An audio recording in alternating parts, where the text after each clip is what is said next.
So, hello everybody and welcome to Encounter Roleplay. My name is Will, I am your Dungeon Master and your host for today as we play the very first episode of a wonderful new game known as Dark Heresy.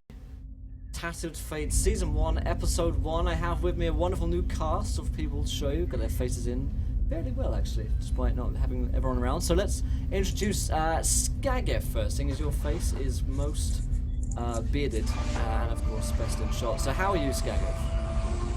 Is the TV coming through here? Yeah, getting a lot of sound. Good. Okay, so Skagef, how are you? What are you up to and who are you playing tonight? Can anybody hear Will? Because I can't. Skagef. No! I was doing intros, I forgot I was muted on Zoom. Skagef. I was like, why isn't Skagef talking? I've been speaking to him for 20 seconds. Couldn't hear you, mate. Skagef, No. what are you playing today and how are you, sir? Okay. I'm playing Volkhart Decker, a psyker who is kind of a callous character and a little bit hurt by all the torture and stuff mentally. So it's going to be interesting to see how he develops through. From start, I was playing it kind of a dark one, but now a little bit toned down, so it kind of suits the theme. Okay, excellent. And Rachel, how are you, my dear? And who Hello. are you playing today? I'm tired. Let's be honest. I'm playing Nevaeh Tora, who is a desperado of a highborn family. Ran away for reasons unknown, and is just looking for some sort of sanctuary. And obviously, the best way to do that is to go seek an adventure and getting herself killed in the process. Of course, as we all know, the best way to do that is to serve the Emperor. Yes. So, Windbjorn, how are you, my friend? Final member of the crew. I'm good. Good. And who are you playing tonight? I'm playing Karakthul, a warrior from a fairer planet who is the lone survivor of a very tragic battle.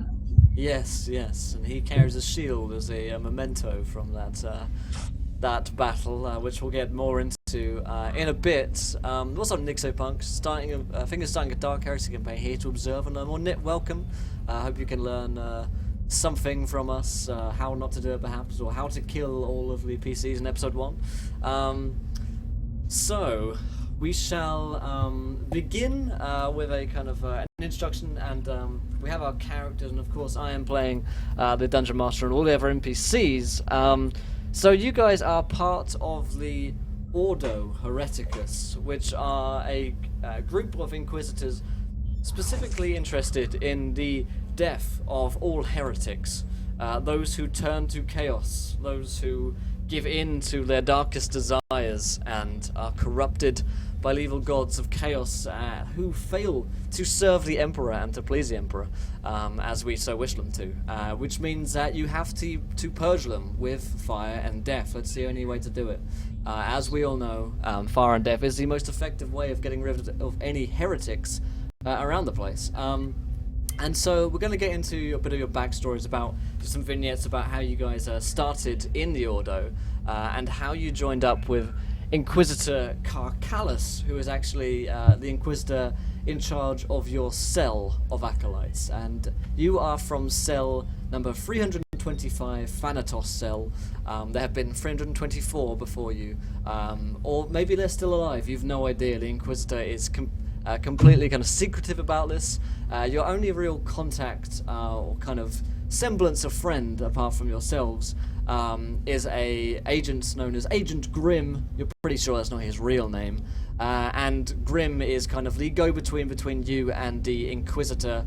From what you've learnt in the past few weeks or months of being part of the Inquisition, he has served with the Inquisitor for several years, for some time now.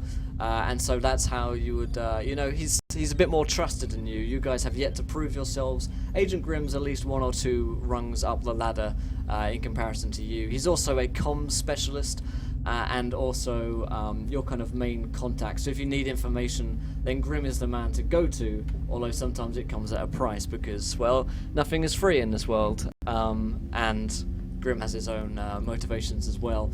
So that's kind of the only real characters you know, aside from one another. You have served in the Inquisition for some time, and as we find you guys, you're actually on a frigate, part of the Inquisitor's fleet, here in several ships, and as we're going to begin the adventure, you of course be given a task. But let's, before we do that, just remind people in chat what you can do to affect our game. As ever, if you haven't tweeted, you can retweet our tweet. You can go find that, and at 25 retweets, you guys get to have a viewer decision, as Thomas has tweeted. Mwahaha, viewer decision.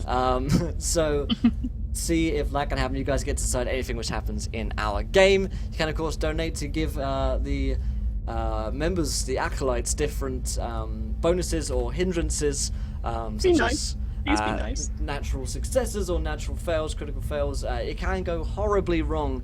If you guys caught our 12-hour stream on Saturday, then Dark Heresy is kind of built off a similar system, in fact the same system as Fantasy Flight Games published their percentile dice systems on, and it's incredibly deadly. You can take a few shots in this game and you'll be dead, so perhaps they need help more than anything else, because I can tell you they're going to be screwed as it is, with firstly me as a GM and the system as it is. So that is that. If you haven't followed, of course, hit that follow button and join us. We're just 60 followers away from 3,000 on our road to 3,000, which is pretty exciting. So if you want more, then Dark Heresy is going to be here every single week, along with all of our other shows as well. Now then, as we begin, let's go back a few weeks in time. Of course, we're in the 40,000th universe. I'm taking an assumption that people in chat know a fair amount about 40k universe. It's a pretty famous kind of setting in canon. But a very brief kind of going over for those who don't know anything about it. We're of course in sci-fi land. We're in the future, 40,000th millennium, and of course there is only war in this land. There are thousands of different planets, there are thousands of different sectors. The Imperium of Man is what the Inquisition work for. So think of them a bit like the old English witch hunters, or any kind of witch hunter organization that you think of in fantasy. They're good guys, but they have some very bad ways of going about things. And of course the Inquisitors do have the power to blow up planets, which is a cool thing. If they deem a planet completely lost to chaos or to an army, they can sanction its destruction, although of course our Acolytes have but a fraction of the power. All you need to know is chainswords, pretty much. In fact, speaking of chainswords, I believe that Wimbjorn, your character, Carrick Fool, has a chainsword. So why don't we start with you? So let's go back a few weeks, or probably even longer, because you joined the Inquisition a bit further ago in the past, I believe. So, and I believe we had a planet name, and I'll find it here, for the planet upon which you were fighting. So on Hexendar. So you're on Hexendar. It's like a frozen waste of a land. It's a feral world where you come from. Society here is much more tribal, but you joined up with the Imperial Guard. Your platoon, at this point in time, like several weeks ago, you're in the trenches where we find you. So there's a battle raging all around you against what appears to be like a chaos incursion, and everyone is in panic, essentially. And we find Carrick Fool as we come over this frozen laser. Camera pans over as there's kind of las fire going to and fro. There's explosions everywhere that we look. Combat, in fact, and warfare on this feral world is a little different to what it might normally be in the 40,000th universe, because in the feral world you have lower technology levels than elsewhere. So whilst you guys have las guns in the Imperial Guard, a lot of it is also kind of bayonet warfare, and axe warfare, and chainswords, and hand-to-hand combat. So as we see Carrick Fool kind of fighting amongst his squad in the trenches, what does Carrick Fool look like? Carrick Fool has a very classic soldier's box cut, brown hair, square jaw, very, very well built, very muscular. Nice. He has plenty of scars from like detonations and stuff like that. Yeah. He's not very. He's ruggedly handsome. Promises. It's the only kind of handsome in the 40,000th universe, really. It's rugged. As we were discussing on the 12-hour stream, everyone in all Warhammer universes are born with scars. No one is scarless, because it's just that kind of world. And so as you're we see him kind of you got this chainsword and you got a shield as well. You're kind of blocking a blow from like one kind of heretic. There's just waves and waves of these kind of heretics coming over. We don't know the nature of the incursion. It doesn't really matter at this point. But there's this huge battle raging, and the battle rages on. You're blocking, you're parrying, you're stabbing, you're running people through. There are medics running to and fro. Orbital shells start coming in from space from an Imperial fleet, and as we in fact see something worse, something darker come out from the beyond, in fact, from out of warp. We see this huge figure appear. It's a chaotic being, aberration of huge slivering mess, which shouldn't exist in this world. It has no right belonging here, not on the Emperor's land, goddammit. As it kind of appears, waves of madness just roll out from it, and you see your platoon, they're clutching at their noses, like their noses are bleeding, and their eyes are kind of like, and their faces are being kind of, their bodies are being covered by these like red welts. And you have your shield. At this point, it's just like your standard kind of guard shield. And as you kind of we see Careful kind of put the shield up in just some kind of what the fuck defense. Something happens to the shield. You have no words to describe exactly what it is which happens. You have no true understanding of whatever this creature is. I mean, it's 20 feet tall, gibbering mess of eyes and limbs and flesh, appearing 100 feet from in the trenches away from you. As you put up your shield, it begins to kind of warp and change, and the colors kind of bleed, and it's almost like candle wax is melting from like their Imperial Guard like heraldry on your shield. But whatever that is, it stops the madness from just completely destroying your mind. As you look over at your friends in the corner, one of them is just like a gibbering mess, and the others are kind of like clawing at each other's eyes. There's one guy in the corner, he just chooses to end it all with a las pistol up there just to stop any of this happening, as he gains momentary control as this creature draws nearer. And you're almost in kind of Harry Potter style, like wizardy lock stuff happening on. So the shield is pressing against this weird energy and just like melting down, and it's like becoming stuck to your arm almost. And this creature's drawing closer and closer. And as you look up in the sky, you see a beam of white hot light, a lance of faith for the Emperor, coming down from the orbital deployment from the fleet. As this lance comes down and just strikes this creature, and in fact lances out the cancer of chaos from this world, but not before your entire platoon is just gibbering dead or worse. This is probably like the last offense for Hexendar. Like, this is the final stand. Most of your family are killed at this point from this invasion, and finally the fleet have come round.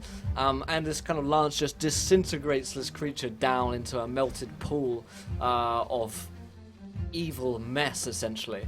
And as we see the kind of shield just begin to like melt, it gets stuck to your arm, and you kind of fall down from the exhaustion.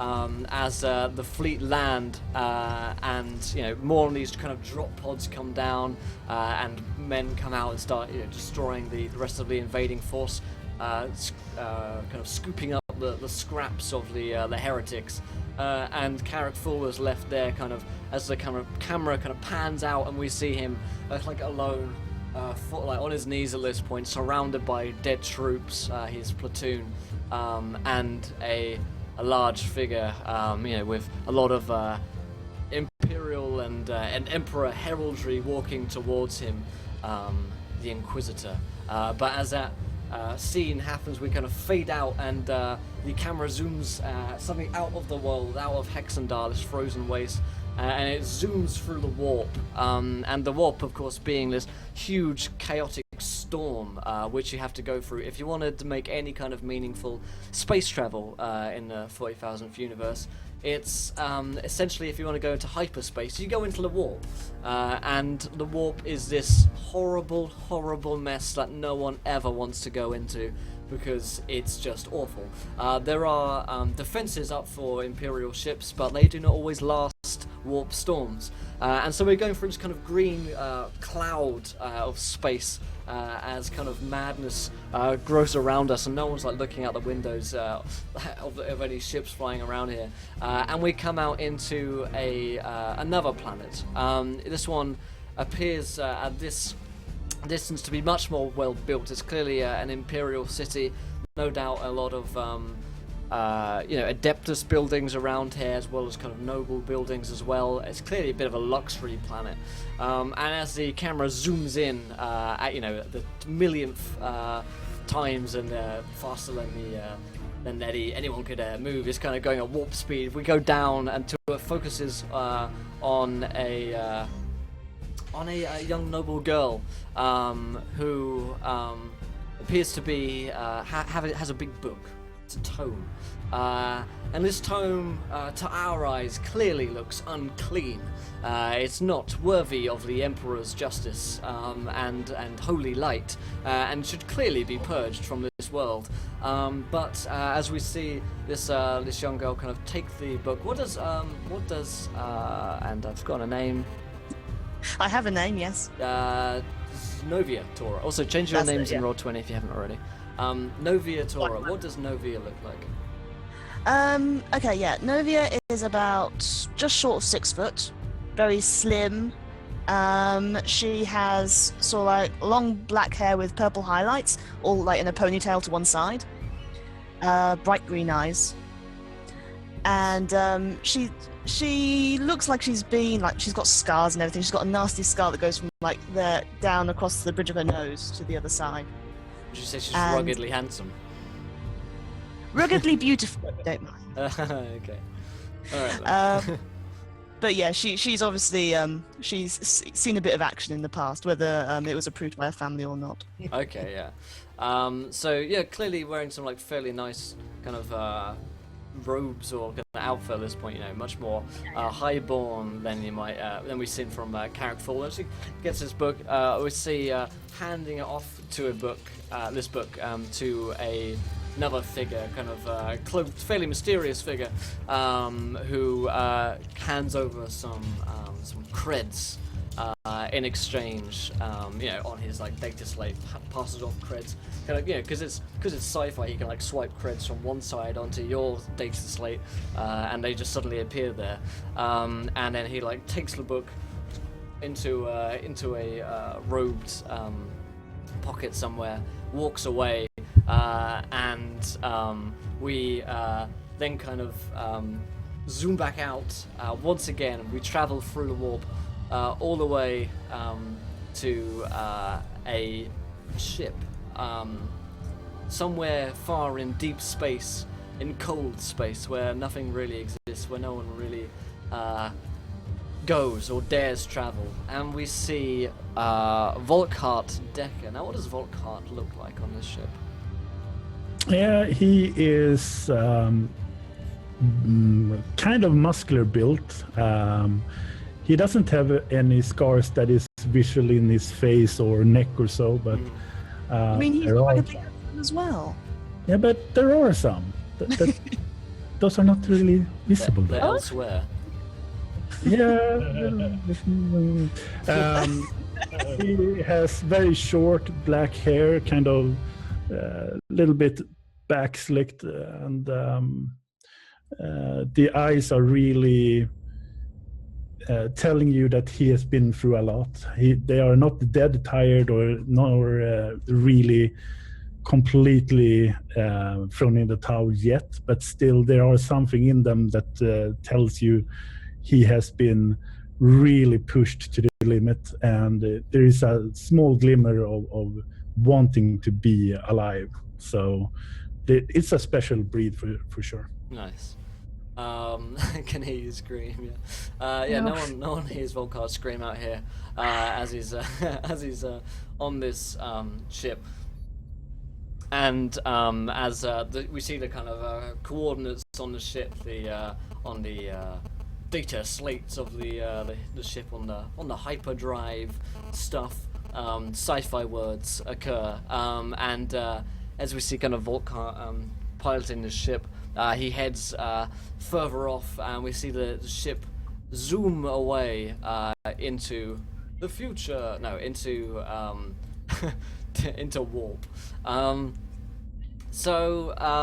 up, Gwen? Yeah, we find our characters for the first time, weeks later or months later, as the case may be, together on the same ship which Volkart was on previously. And also, I imagine Volkart, you've got like fucking like wires coming out your body and stuff because you're a psyker, and you've got like weird kind of stuffs happening, and just generally fairly odd to look at in comparison to other people. People would most likely know that you're freaking awesome. That you're a psyker. As we see you guys for the first time, you're actually in the kind of hold of an Imperial frigate. This thing is huge. It's probably the size of a town for us. It's got, you would know, it's got 379 levels on this frigate, namely Emperor's Lance. And this is privately owned frigate by Inquisitor Carcalis, who actually exists on floor 380, which technically doesn't exist. So no one really knows what that means. You've probably heard, like on the floor plan of like the elevator stuff, it's got like all the way up to 379, and then it's like 380 Inquisitor Carcalis' room, and then you go to press the 380 button and there's not one there, so no one can actually get to it. And the Emperor's Lance, you've probably been here for a few days at most, and by one way or another you guys have been picked up by the Inquisitor or one of his agents. So Carrickford picked up as the only survivor of his platoon from Hexendar, the Desperado Novia being picked up after a bit of a run-in with her family and some of the local authorities.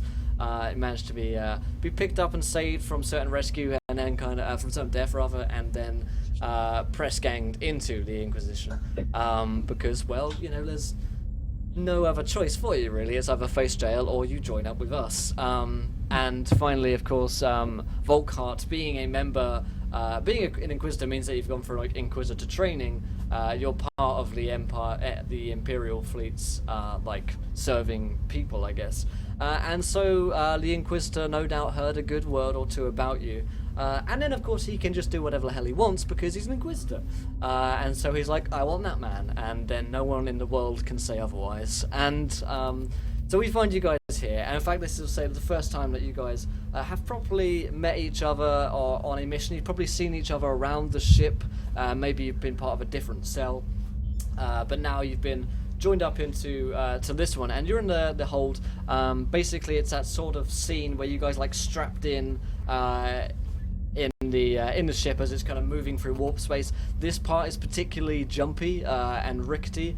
You get a lot of warp distortion coming in here, so you need to like buckle in basically. It's like you're getting kind of that word turbulence rather on a normal plane. You guys are into this like cramped little hole. There's a bunch of other acolytes around here as well, as we see for the first time, as you kind of come out of this turbulence, there's like a decompression and your ears pop. Probably a lot of yawning from acolytes around here to try and like stop that from happening. And then the blast doors open and with like a chung.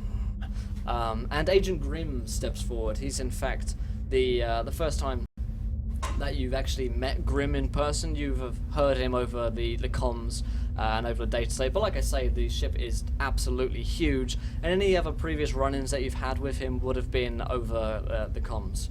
And he steps in. He's a bit of an odd-looking fellow. He's quite short, and he's got this kind of cropped hair, very kind of short stubble, fairly blonde. And these quick darting eyes. He's wearing a lot of Imperial seals on him, so just seals which he's murdered and put on his body. No, stamps and seals and loads of like heraldry of the Emperor. It's kind of all over him. He's wearing kind of studded leathers. He's got a las pistol on his hip, which hangs there loosely. He's not a particularly imposing figure. He steps in, just like punches the blast doors, and seals them back up again. Sorry about that night. My fake yawn apparently made you yawn. That's acting, people. I'm in your rooms. I'm yawning. He steps in, blast doors close, and he says, "Right then, we've got new jobs to do." He looks around at all the other acolytes. He has a data slate which he like pulls out. He starts listing off different names of the acolytes to different divisions, and so he kind of gets everyone off, and then like you hear your names called out. So he's like Decker, Tora, Fool, and he says you lot are in Thanatos 325, and then he does scratch something on his data slate. You'll receive like an email in your own data slate, which makes a little beep boop noise.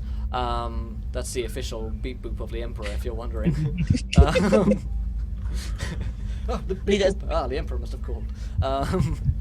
So yeah, you receive something at data slates, which is basically like, you have been signed up to Acolyte Cell number 325 Thanatos. Your contact is Grimm, Agent Grimm. And then there's like a link to Agent Grimm's like personal data slate address. His Facebook account. His Facebook account, yeah.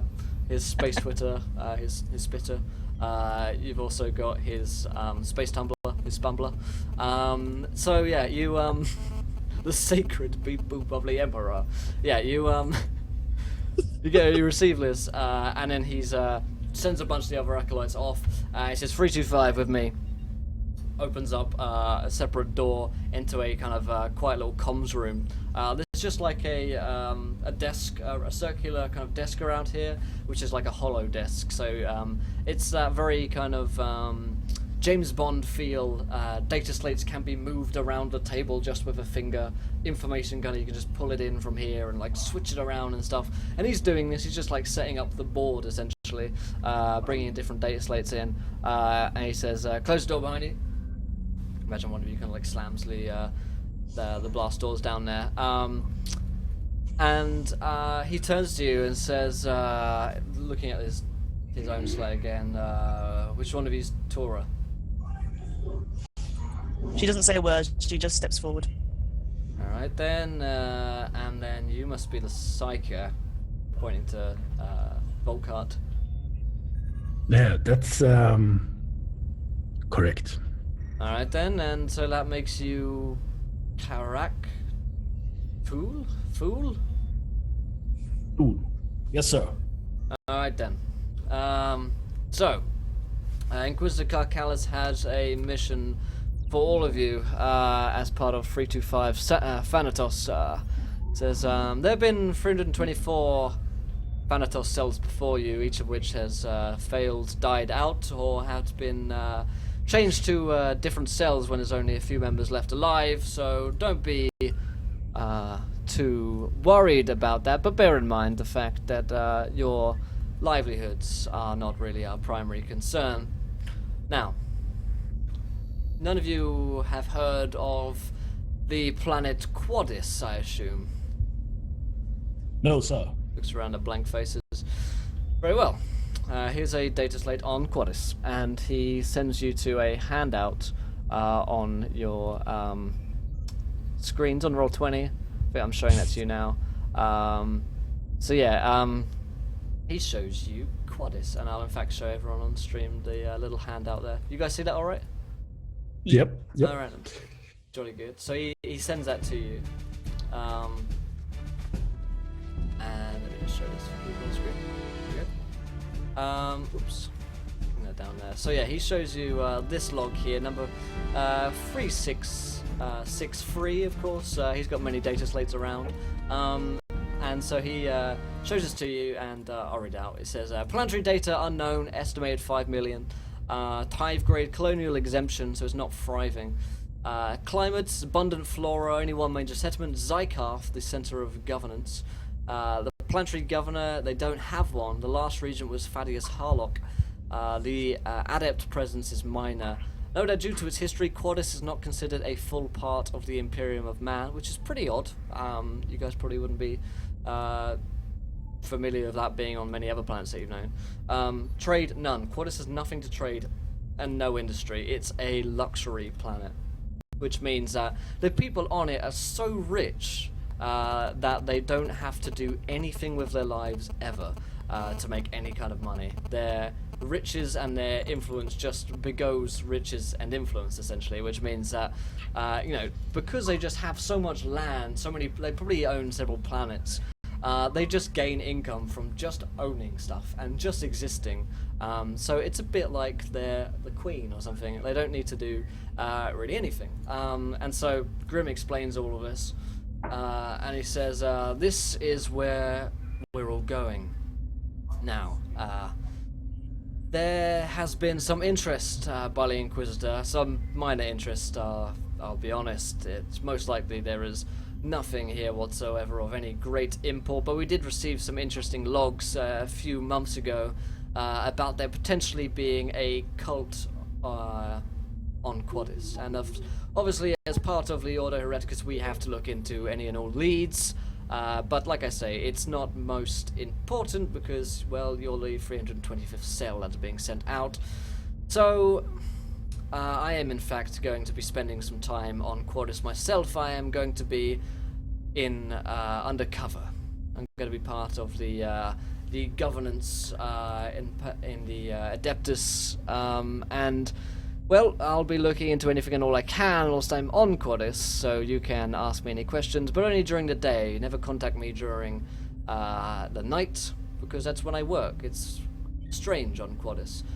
The hours are very odd due to the suns being so far away. He kind of like shows you one of these like hollow maps where like there are two suns, and they're both like really far away from the planet. At that weird angle. It says it's got a strange form of gravity as well. So only ever call me during the day. If you call at night, I'll be working, and that could compromise my position. Like I say, you'll be landing on Quaddis. You'll be finding whatever guises you can, any excuse that you can to speak to any of the governors, and find your own leads yourself. We have very little to give you. You are expected as acolytes to be able to find out things yourselves. Do you understand? Yes, sir. Your concern has been duly noted. Thank you. Now then, I'm sure you have many questions. Feel free to ask them now. No, sir. Good man. Anyone else? I'll find out what I need when I get there. It's really better that you ask now. Once you land on Quaddis, you'll have limited contact with me. I am your best tool. I advise that you use me whilst you have me. An acolyte must use all of her resources. I'll be fine. Okay then. Psycho. Find the cult. Sorry? Find the cult. Find a cult, yes. We have no real knowledge as to the exact name of the cult or who indeed may be their members, but we believe that they may be high up in the governance of Zykarth. Of course, you'll be going to Zykarth because it's the only city around, and of course, prime territory for any cults to fester. Once you find them, you'll report them to me, and we'll cut out the cancer together. If it is... There is no real proof of who it is. We have no leads on exactly who. All we know is that several logs were sent out to different planets, and we decoded several of them. They seem to hint towards some heretical texts. He actually looks over to Tora and Navia Tora at that, and so we decided to send you, having some knowledge of this. We can't prove anything at this point, so that's what we need. We're looking for evidence. I don't want a bloodbath on Zykarth, okay? The Inquisitor, as you know, likes to do things quietly whenever he can, and only using force and brute will once it has been proven that there is heresy within.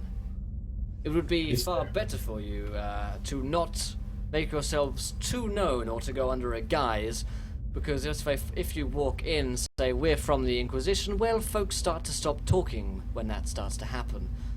in my experience, unless you wish to go in with a blade and make them talk in other ways, of course. Both ways have merit, but it can lead to more danger if you are known as Inquisitors. If there is a cult on there and you're members of the Inquisition, well, you may be hunted and killed, and there's nothing I can do to stop that.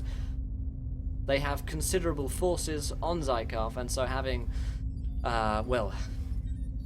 three of you alone there, and me, well, we don't have much backing. And of course the Imperial fleet will no longer be in Quaddis, so we won't have any backing. Any word that we need to send will mostly take weeks to get here. So backup is at a premium. Nevia just grins like, I can be quiet when I need to be.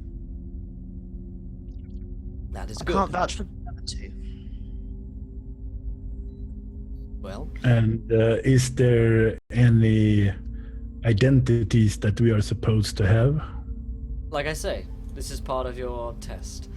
If you can successfully succeed in a mission and impress both me and the Inquisitor, then perhaps we'll look at upping your pay grade, upping your equipment requisition bonus, and of course allowing you to continue your existences on the Emperor's Lance. Like I say, we have limited resources. There are 529 other cells that I have to be to this very week. So I have little else to give you. Any other questions? No, sir. Very good. You'll be taking out an Imperial skimmer out to Quaddis. The driver will have coordinates towards Zykarth, and that is where you'll begin your mission. Now, unless there's anything else, I will be on my way. Very good. You have my data slate, so contact me if you need me for any more information. Like I say, I will try my best, but I'm a very busy man. Now then, and he opens the blast doors. He says, there's data slates around on other information should you need it, so you can do your own research into Quaddis and Zykarth. I'll see you soon. Emperor's luck be with you. And As soon as he steps out, it's all like, chatty man, won't shut up for 5 minutes. This will be interesting for sure. Have you ever heard of the place before, any of you? It's new to me. Yeah, it's in like a completely different sector to you guys would be kind of familiar with. And being a luxury planet, it's kind of they like to keep themselves to themselves. Which is also probably like a bit suspicious for the Inquisitor. But they're not kind of a famous planet, you know. So hardly known at all by the sounds of it. Not very much. Right. So a bunch of highborns on one planet. You say that as if it's a bad thing. Not necessarily. I've just never met one. It's like, Nevia just glares, doesn't say anything though. Perhaps you could act as a noble. He nods at the female in the company. She puts on a sly grin. It's like, I'm sure I could try. Perhaps I could be your bodyguard. Looks him up and down. Yeah. You can be the third wheel. It's fine. That suits me. I do not understand what that means, but You'll find out in time. Give it time. right. So the place in question, we don't have any information.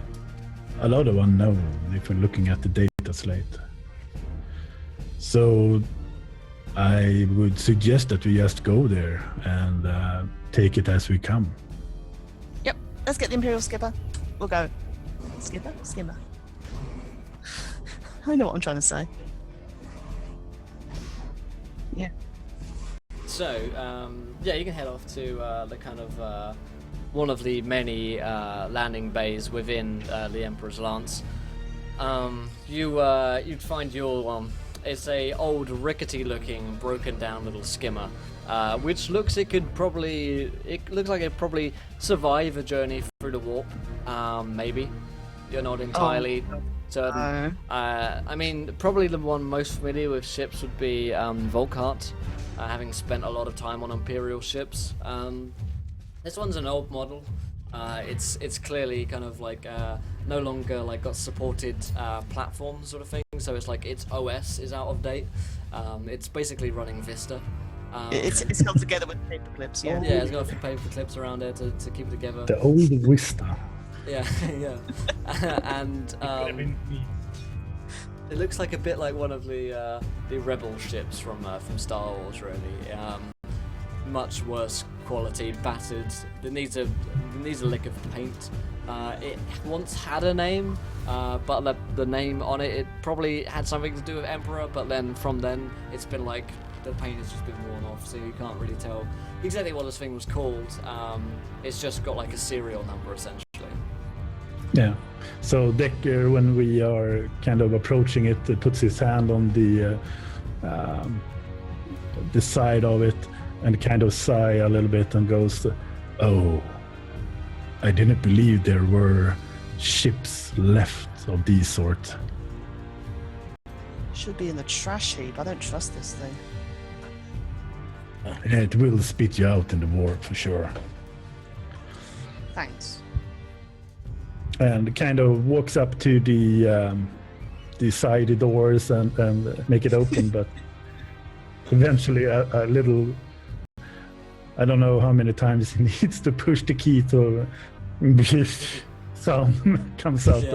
Yeah, the kind of waft of like dead air comes from within, and that smell of kind of it's like dead air and also like incredibly like cleaning fluids and stuff, and like battery smell as well.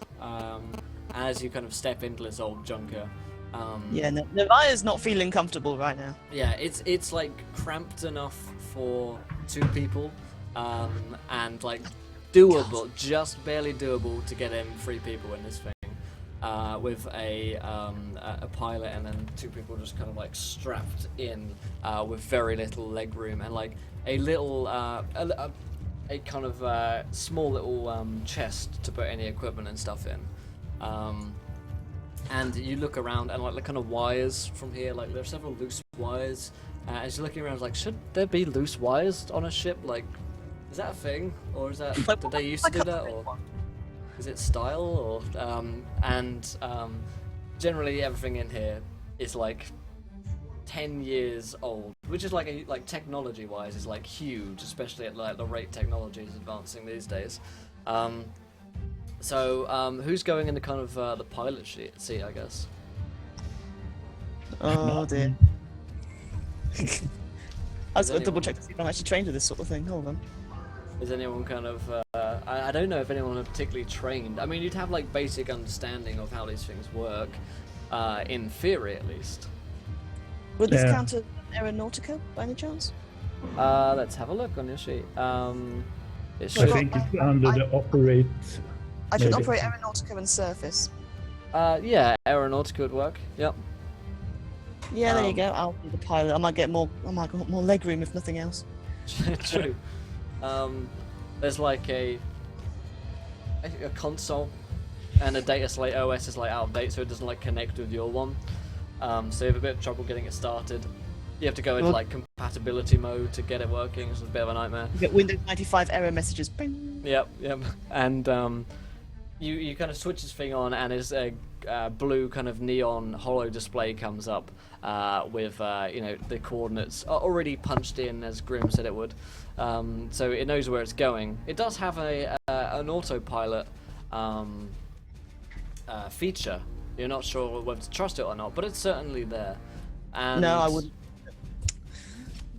yeah, and other than that, it's got a weapon. It's got a one very primitive kind of old las weapon on it, which would see off very little really. It's basically a kind of big las gun strapped onto it, and you've got the weapons controls there. And we see the other two just like having to like strap themselves into the back with old seat belts, and they're like our seat belts. They're not even like future seat belts. That's how rubbish they are. And the floor is kind of a bit greasy and oily here. So the bay itself is like open to being flown out of, if you want to try and over here. This will be good. First roll of the game, guys. So give me that, and I'll give it to you. It'll be a plus 10% because you're just having to fly out of a hangar. There's no one trying to shoot you. You're under no pressure to do this. So target modifier plus 10 then, yeah? Yes. So I think we did something wrong there. Let me check. So your target, let's roll your Aeronautica. So you do this. Target modifier would be 10, and then you submit. And your target is 39. You rolled a 3, so that's a massive success. Oh yes. Congrats. So as we see you fly out, is there any kind of particular worry just before you head out? Is there anything said as you kind of feel like there's... No, she's just looking thoroughly smug with herself that she can show up with the two big guys. That this very slim woman is actually being able to drive so majestically. Suits me just fine. I wouldn't describe it as majestically whatsoever. Oh, come on. In fact, as you the thing goes comes out, it's very kind of unbalanced and janky at first. You kind of get used to the controls a bit. Majestic, trying to fly a heap of metal. A majestic heap of metal, sure. Yeah. So yeah, you send this thing going out slowly at first, coming out of this huge frigate, and then throughout the blast doors essentially, and then you're in space. But you are, of course, probably something like 25 million miles away from where you need to be, which is going to be a very long journey, or it's not the driving that makes it majestic, but the music. Maybe it's got some sweet radio on there. You can get blasting. Old Emperor FM. I don't think I'm on a mixer with the electrics here. Yeah. All of a sudden a fuse goes or something. Yeah, and you head out, and Novia, you're going to need to go into the warp essentially to get anywhere out of here. Okay. Maybe Decker could help out with the void ship skill. Yeah, that works for me. So Maybe Decker, help out with that a little bit. Yeah, Decker. We'll give this one over to you then. So what does Decker do in order to kind of commune with the warp to get the ship safely through a tear in space and time, I guess? Is there a way to communicate with the psychic ability feeling, or is it more the raw potential of the operate maneuver? I mean, it can be up to you whether or not you're just doing this like technician-wise, or if you're doing this like through the faith of the Emperor. Yeah, I'm thinking more technical part. Okay. So void ship operate, as he's not really used to being in the group with these certain people, so he doesn't really want to overdo something. Okay. So yes, he will. Ever since takeoff, though, Karak has been very, very busy just stroking his shield. Started purring yet. So Decker goes a little bit the irritating guy, kind of leaning over. You press this.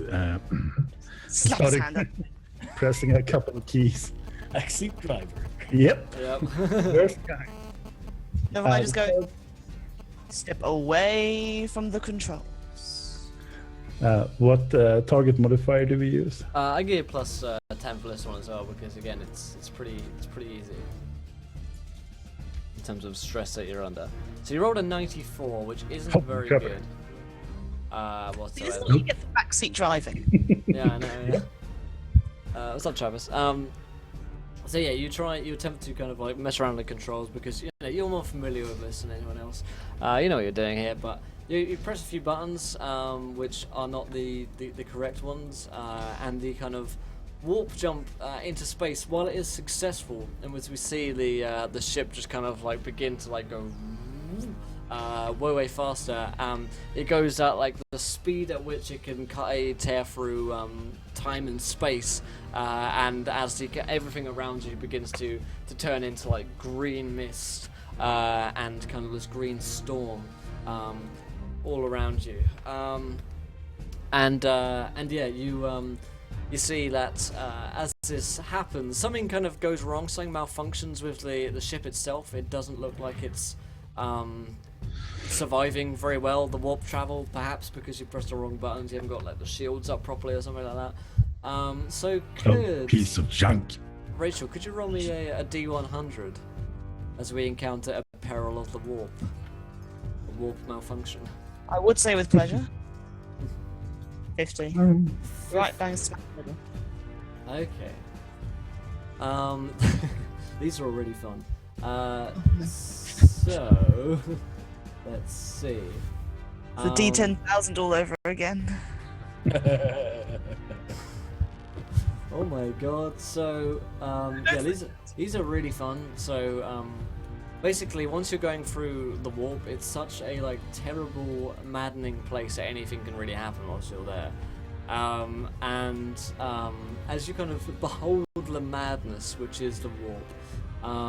Nope, I'm not beholding anything. Nope. Don't behold. There's actually a beholder.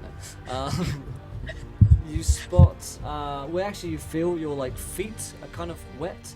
All of you. You kind of look down. There's a little puddle of water just around your feet.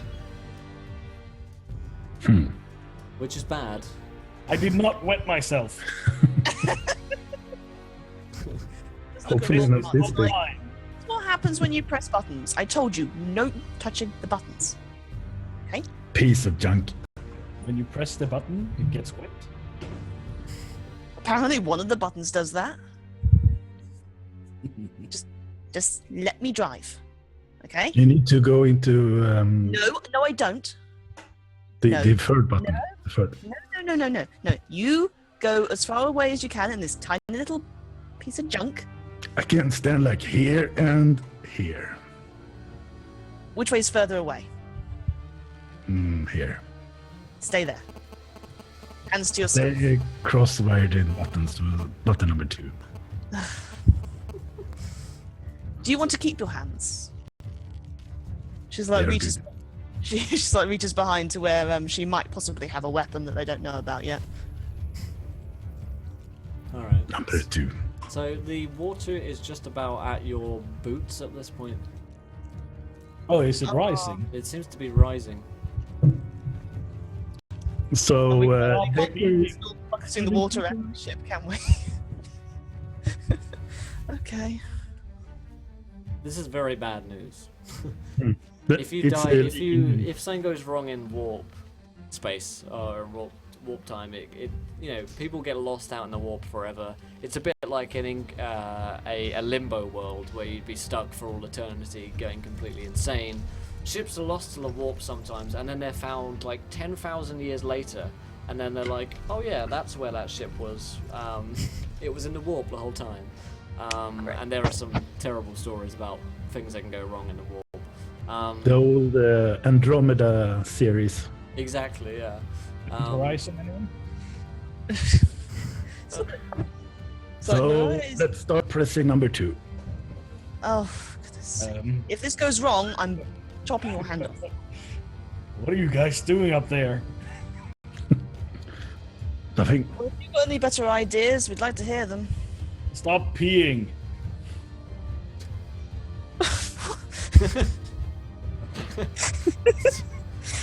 She didn't answer to that one. She doesn't know how to respond to that one. She's just got to concentrate on getting them, like, I don't know.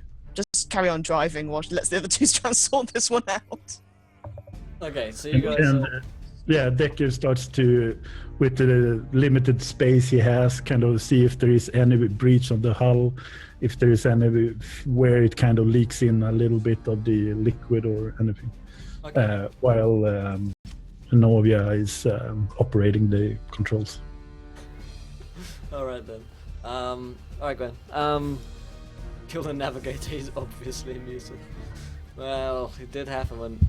To be fair, it actually happened when Novia started doing it, so she's Could be a Oi. Don't kill me off just. servant of chaos. No, at least the first one. So, Volkart, do you want to give me some kind of test on this one to help your drowning ship? As you're looking into the different buttons that you could press, you're probably looking for something which can like eject water. What could possibly go wrong? I've been So it looks pressing straight the like a before. bucket and chucks it out. I'm adding a tenor. Hopefully. Yep. So the tile was 47, so you managed to actually succeed in this one.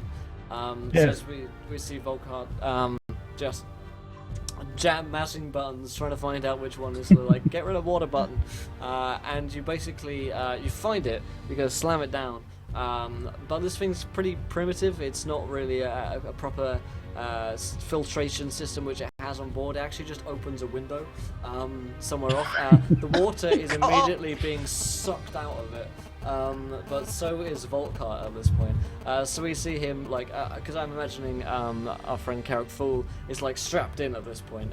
Yes. As is Novia, because as Volkart's kind of going around, presses a button like, oh, this one, and then it opens like a window, just opens up. The water's like sucked out of it, and then we see Volkart being essentially kind of like he's like splayed up against it, trying to be like sucked through, but he's too big to go out the window. You forget to put your belt on. Same button again. Press it. So he's for like. Didn't you see the belt sign? Didn't you see the belt? Press the button. I'll take it back. Press the button. Press any button. Just close the damn window. Blue button. He can't press the window. He's being sucked out of the window. He can't press the button. He's been sucked out the window. So it's probably going to be up to Can I reach Novia. the button from where I'm sitting? Yeah. You're at the. Oh, I'll just slam my fist down on it. It's like, for God's sake, put your belt on next time. So yeah, you kind of shut it down, and the window goes, and like it And you just knocks go- back in. Give me a little pat on the back. Are you okay back there? Yep. Blue button is for water. Got it? Yes. You don't seem phased by this, do you? Nope. Do you get thrown out of windows on a regular basis? Fine. It'll be fine. It's not purring yet. It's not purring yet. I need to just keep stroking the shield, keep stroking the shield.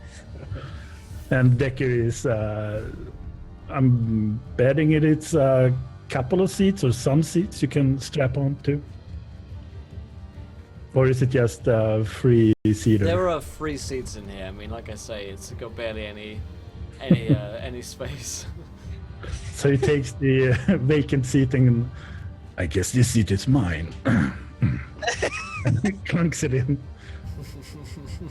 Please note that putting the seatbelt signs have been turned on.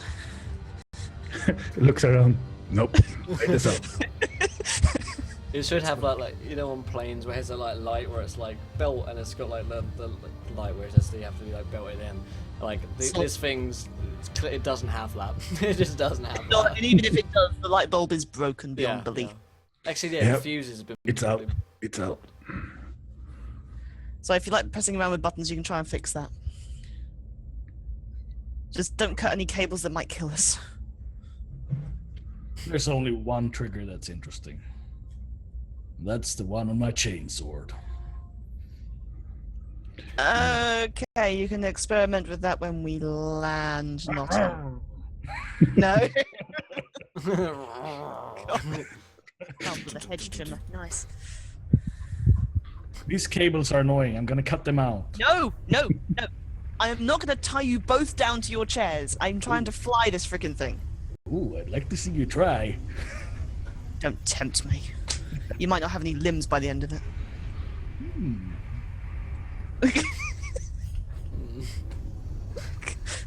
And now she's scared. All right then. So as we see this bickering continue throughout the ship, you guys are traveling through through warp space. And as on the hour, I remind you guys, if you haven't followed and if you're enjoying the Dark Heresy, you want to see more, then we are here of course next week playing more at the same time for a full season.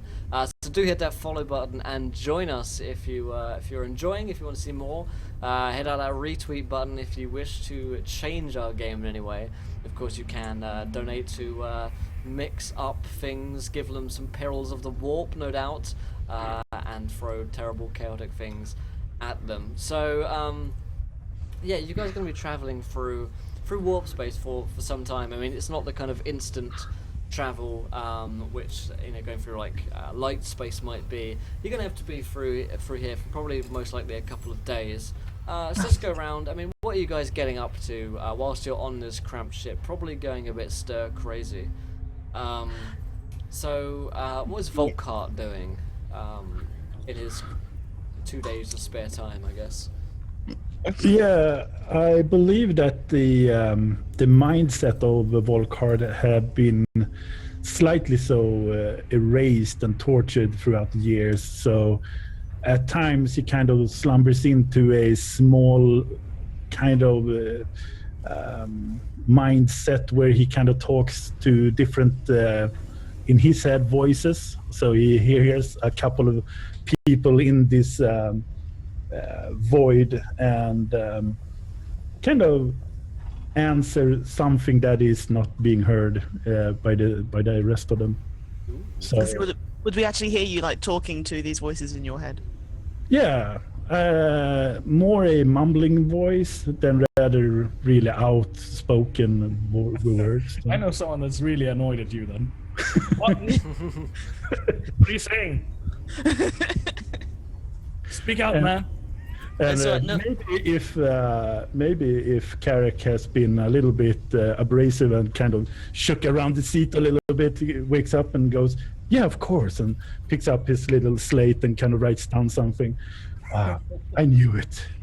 I kind of put it in. It's also a major frustration not having any space to do my morning routine where I work out, I do my drills. It's very uncomfortable to do this, just sitting still. Yeah. And that is something that you two kind of realizes that he is in a harmony with this short amount of space. He kind of loves the rugged seat and you Is that realize- what it's the rusty heap of junk and you're calling it rugged? yeah. It's And, retro. yeah, it's a true sign that he comes from this void world where he kind of grew up in ships and certainly lived in them for ages, not even seeing the black space or stars for, I don't know, the first part of his childhood, maybe. No, as for Novia, she just whenever Volcan just starts muttering to himself, if it starts getting on the nerves, she'll just kick him one, so he just goes and starts like mumbling on the other side, so I can't hear him so much. On the times when she has to use autopilot to actually get some rest, she's trying to figure out these two weirdos she's been lumbered with. She's trying to figure them out as people. Probably to very little real success. But otherwise, she's messing around with buttons. She's trying to fix the odd wire where she can. She's just trying to fly and get them there in one piece. Okay. Alright then. So, a few days go by in warp space. And you exit out in the desired location near Quaddis. So as you kind of the green mists around just kind of and the storms kind of just pass, you come through out into kind of real space again, dark space. And the sun is the two suns in fact around Quaddis are kind of coming in and shining light upon you guys, and you can look down on Quaddis, which indeed is a pretty floral looking planet. Clearly has a lot of interesting exotic fauna around, and it has this one central city which looks fairly built up and huge in comparison to a lot of towns and cities. It's clearly got a huge amount of wealth pumped into it, because it's got these tall spires, and the city itself it's dank space. It is, yeah. You come out of dank space into dark space. And Denka space. the dank space is the green. Right? Yeah, and you come out and you see Quaddis down below, which looks very similar to your kind of data slates handout, which you'd been given by Grimm, and you actually receive a little beep boop on your data slate, which means that the Emperor's calling, or that you have some kind of email, and you. Could we change that one to beep? Oh, You can actually change it to boop, boop, boop, boop. change the Darth Vader theme tune. Yeah, you can change the beeps and boops as you wish. And you open up your email, and it's from Agent Grimm, and it basically reads that he is on the planet of Quaddis, and he is in position, and so to contact him during the night, when he is, no, during the day rather, when he's not working. Because it's kind of opposite Sundays, and it's kind of weird.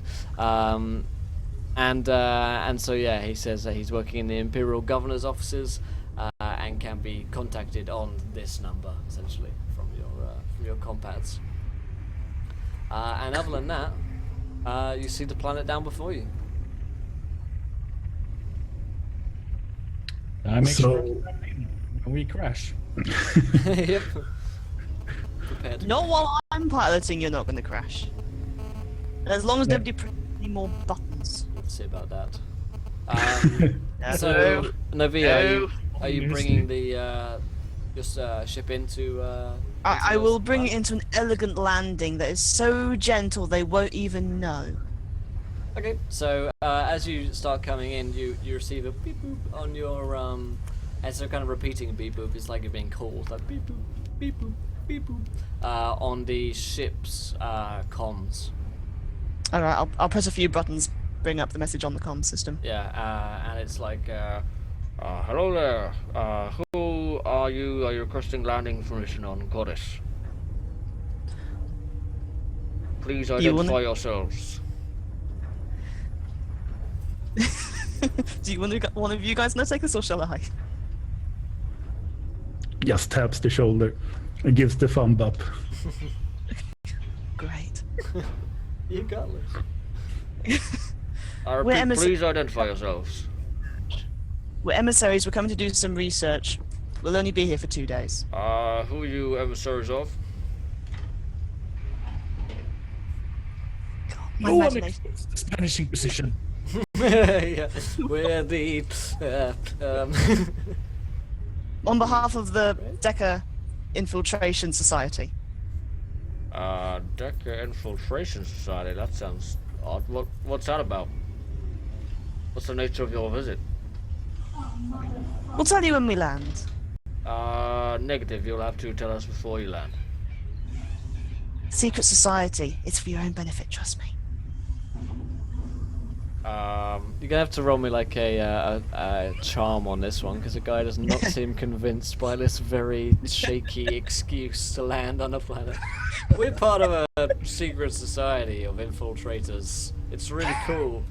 Don't Yeah. question it. My brain's gone to mush. Any modifiers? Minus 10, because that was unconvincing as all hell. 0 to 59, target is 22. Oh, really? Yeah, he is not convinced whatsoever. He says, permission is not granted.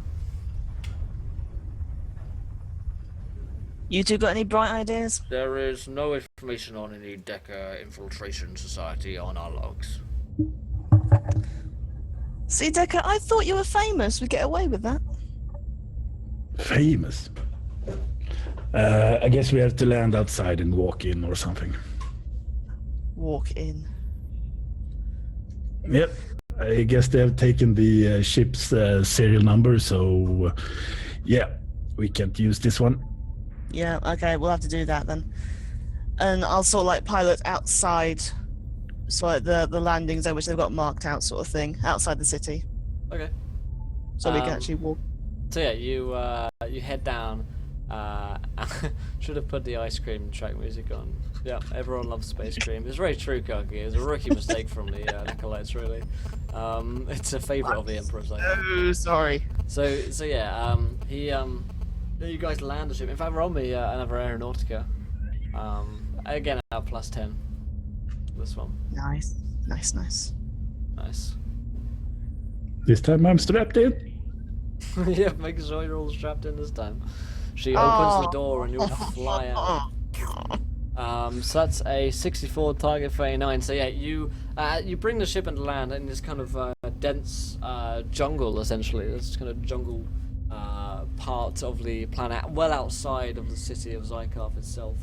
And as you're kind of bringing it down very slowly, essentially you try to take it down, but it gets caught in a tree. One of the wings gets caught in a tree, and it comes down with a big bang. Like the last 20 feet are just like a straight drop down, as it's probably taken a fair amount of damage from the previous water damage upon it. So it's not looking. As we're about to like fall that last 20 feet, it's like brace for impact. Already doing that.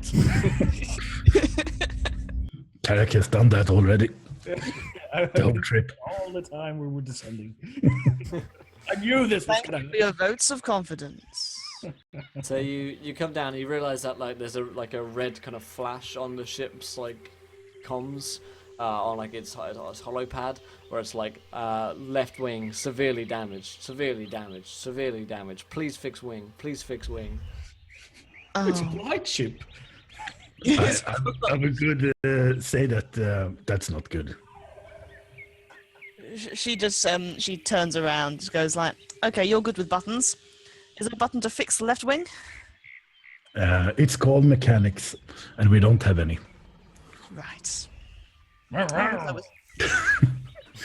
Puts the chainsaw away. It's not an option. It's not an option. We kind of need both wings to fly. So there's another beep boop, beep boop, beep boop call on your damaged ship comms at this point. I look at Carrick Thoughts like, you answer it. I'm sick of this thing.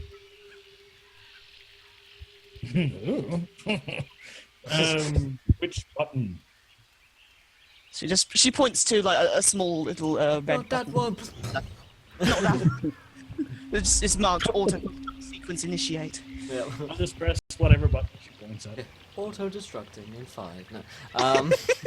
Yeah. There's a corner that's like. We've noticed you've landed your craft outside of Quaddis despite not receiving any permission to land, so we'll expect a detachment to be with you shortly. Thank you. Thank you. We have just crashed and we do need your immediate help. Thank you. Sir. It's like, we'll be there soon. Over. Thank you.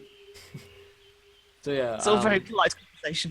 Yeah, so you guys hear this. There's some people on the way to possibly arrest you after not having permission to land on their planet, or perhaps to see your papers. That sort of conversation is about to be had. Okay, we either need to go with a really good story or we leg it. Story? We're in a junk heap. We don't need a story. This is our story.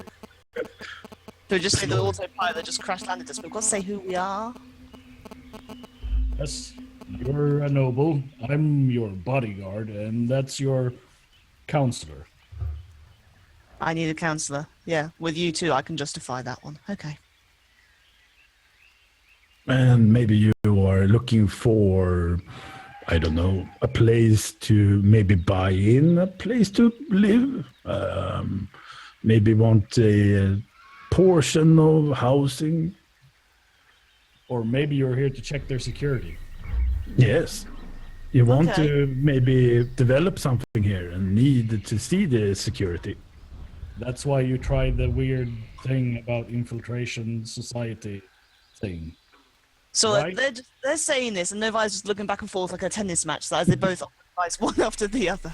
That was your plan, right? He's like, she just nods along with him. Yes, that was my plan. I had a plan. Okay, Lim. So like a few moments of conversation goes by, and we then see basically a detachment of kind of Adeptus Arbites, standard kind of guardsmen around the place, wearing some kind of very light kind of combat shoulder pads and a flak vest, wielding las guns. 5 of them step forward and kind of hailed the ship on the comms, and one of them was like, "Please open up the ship, please. Thank you." Can't guarantee that's gonna work, but we'll try. I'll press a button and the window opens. We'll climb out to that. Aww. Window flap open. Falls to the ground. What the? Maybe need that one. So maybe we should open the door for you, though. You couldn't fit through the window, so maybe the door would be a better idea. So yeah, like, do you guys like fall out of the window then? Those two can fall out the window. I'm going to step elegantly out the door. I don't think I can. All right, so You're wearing full protective gear, aren't you? Yes, I have armor on. yeah. Yeah, And I'm not- So- I'm just a small fella. So Karak Full gets stuck in like the window, just like pushing through. Like, eventually, he's pushed through and Well, sprawled if out. we do come out that way, they will not think that we're the Inquisition. That's for sure. There you go. Sounds But like a is the We're trapped in is the circus. stairs working at all? You can get them to work. Yeah, they've taken a bit of water damage. There's a few like sparks fly and crackle. So you like, Just have to open force the doors open. Yeah. Open the blast doors, and the kind of landing pad kind of flaps down. I mean, it doesn't like kind of come out in a cool way like they should. It just like falls down. It just like slaps down into the ground. Like, boom. As soon as she gets down, she just kicks it. Junk. Yeah, and the soldiers are like, "Whoa," and then they're like, "Oh, it's just a piece of shit." And so these five guardsmen, one of them which steps forward and says, "Please identify yourselves." Why Please are you forgive us landing for the on Quaddis? intrusion.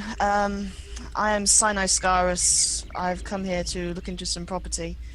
This is my bodyguard, my counselor. Unfortunately, this is the best craft we could get into land. He kind of raises an eyebrow, looks at the hunk of junk, says, "Why did you lie upon entering Quaddis then?" There are some people in security who, they're after the housing that I'm after. I didn't want them to find out I was coming in. All right, roll me a charm. I'll give it plus 20 because it's a convincing story. It makes sense to him, I guess. Nice. He's not an idiot. He knows No, that people come on planets to buy stuff above his pay grade. Oh, God. Charm 89. Oh, it's not That is fair. not good at all. So you need under 52. The odds are actually in your favour on that one, but unfortunately, he says, "Well, I'm gonna have to, nonetheless, even if that is true, take you with me, and impound your ship." And of course, there's the Okay. fine. Decker holds up his hand. Okay, this is what I'm gonna do. She's gonna go straight to the main court, and she's gonna look through the houses that she is interested in. I believe that you are in perfect hands of taking care of the ship, and thank you for your cooperation. And he tries to go for a very subtle intimidation thing. All right. Straight through them. Alright, roll me intimidate. I'll give you plus 10. Subtle, I like it. Very subtle. Holy crap. God damn it, how hard Oh could it man, be? it was 84, needed under 50. So, the guy's like, well, no, that's not going to happen, I'm afraid. We're going to have to impound the ship, take you back with us, and of course, levy the fines against you. That's all he says. Well, He's going to have a strop now. He's going to sit back in the ship, just have a strop while I tow it back to the city. Characters and Anyway. and looks at Novia and raises an eyebrow and goes, "Rum rum." Yeah. And as soon as she says that, she just legs it. Rum. Alright then, so let's all... It's the rest of the game. They tried their stealth. stealth. That lasted all of 5 minutes. Yep. We're So- gonna die now. Let's roll some initiative. So initiative is 1d10 plus your agility score. So if your agility of 30, you roll d10 and add 30 to it, etc, etc. So Etc. Etc. get that roll. Oh, god damn it. Roll Carrot one, full, we've got two, Volk, plus 3. and we have Novia, and we have the Guardsman. Wait, did I misunderstand? It's No. the whole number, I think. Yeah, you nailed it. So Volk, you'd add 30, not just the 10 plus. You'd have a 35. 45. This is going to be an epic fail. In fact, you have a 32. You'd have a 32. Because you rolled a 2 and had 30 to it. Yeah. Yeah. So Volk rolled a 32, Karak rolled 41, Novia rolled 35, and let me add these guys to the initiative as well. So they rolled 41, 33, and Karak. Well, they're exactly the same, but I'll let you go first. So the turn order will be Karak Fool revving up the chainsaw first, followed by the 5 guardsmen, and then Novia, and then of course Volkart. So it's up around Karak Fool. What are you doing? First off, how many are they? 5. Ah, 5 of them, 3 of us. no problem. I'll take 4. Gag's lost hope now. It's like, oh. He's played Warhammer on Saturday. He knows how Yeah. deadly this game is. He's like, we're dead. There's more than one. We're dead.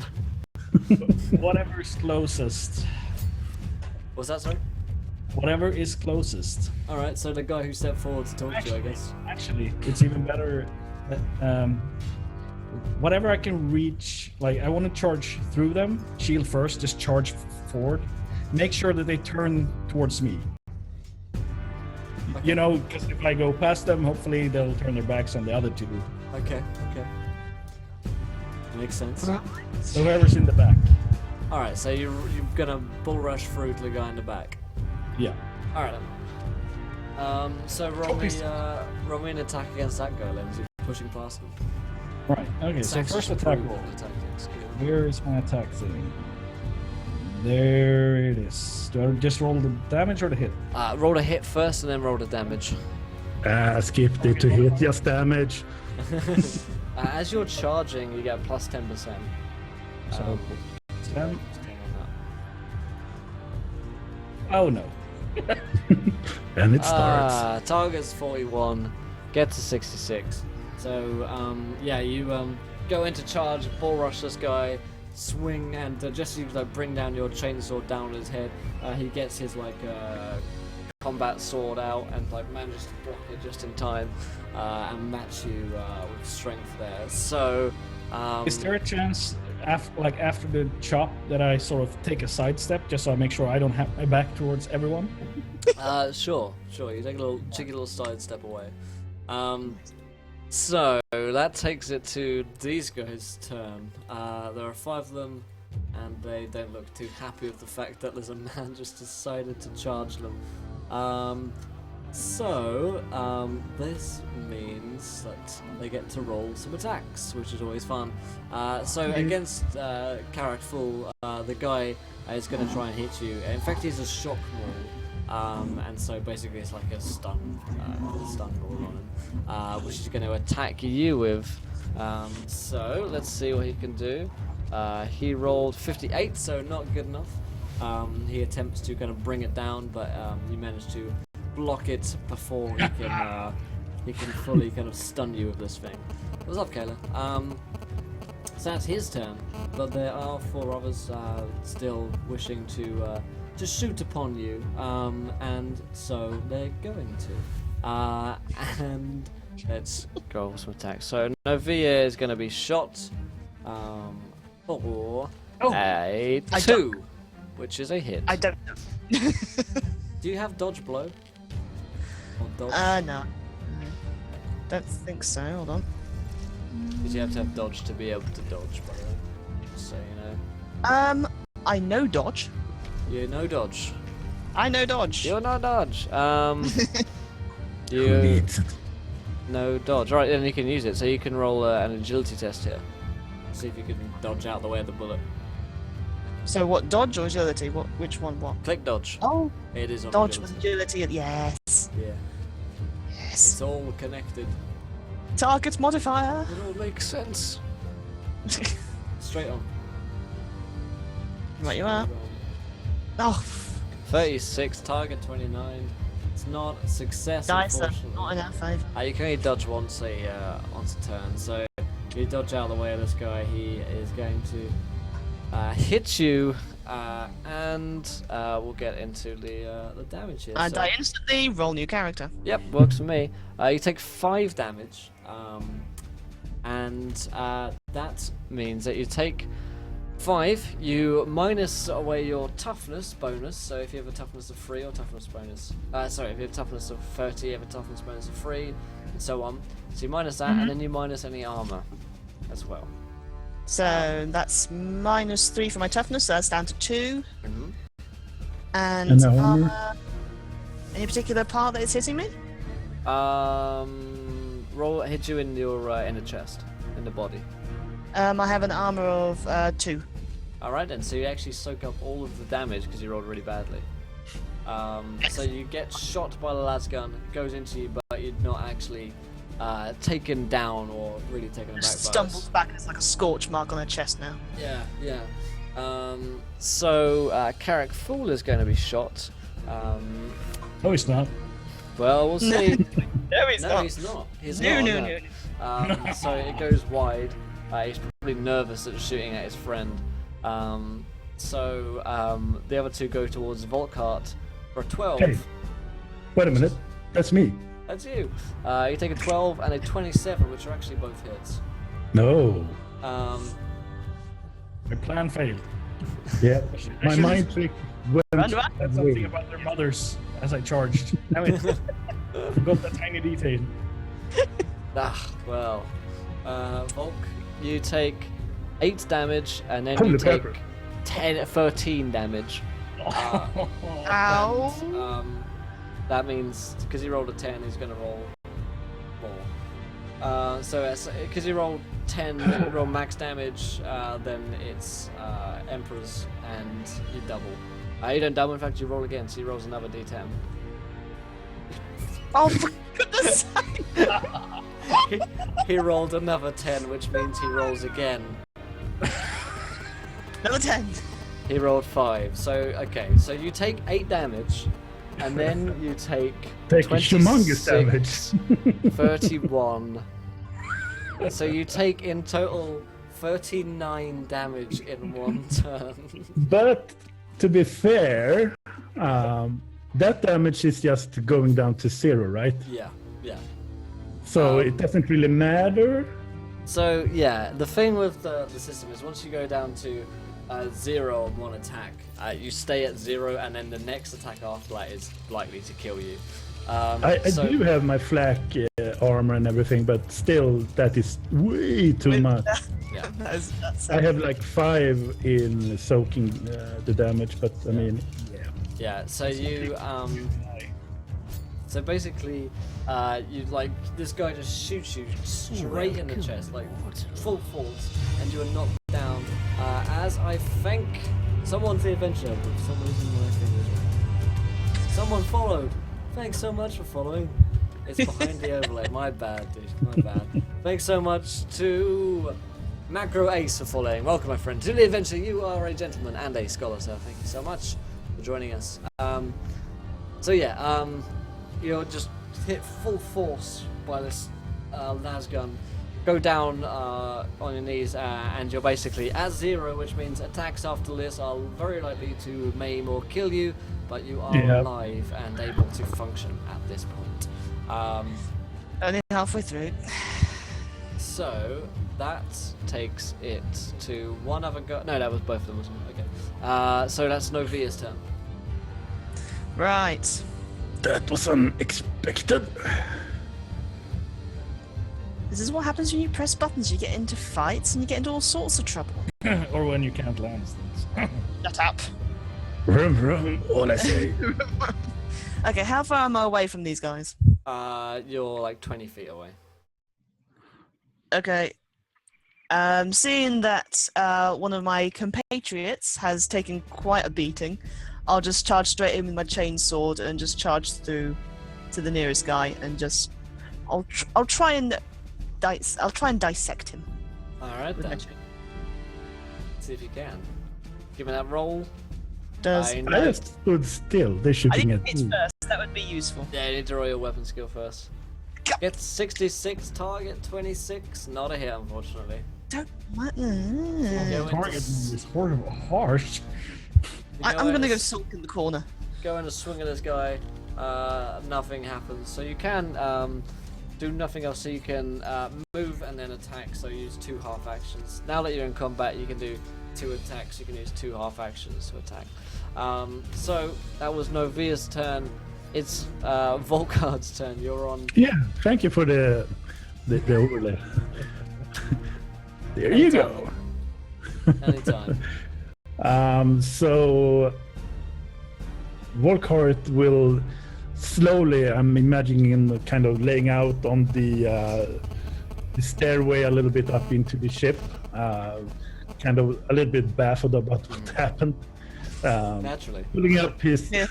last pistols, aiming at the guy who shot him, and squeezing up a bullet. Galen. Give me that Fingers roll. crossed. Nope, never gonna happen. No, people never believe Then I me go when I say it's for deadly. One of us just. defensive. Pure defensive. Alright then. So you can't go into defensive with your pistol out unless you take a half action to draw your hand weapon. So you can shoot him again on this other half action if you want. I might as well. So Josh? Might as well. I mean, what could you lose? Oh, fools. Oh no! Target 35. So yep, 2 Laz charges go off, but find no mark other than the tree. Sorry, which motorcycle went by. So that was Volkamar's turn. Top around, Karak Fuel. Get it, Fuel. It's your turn.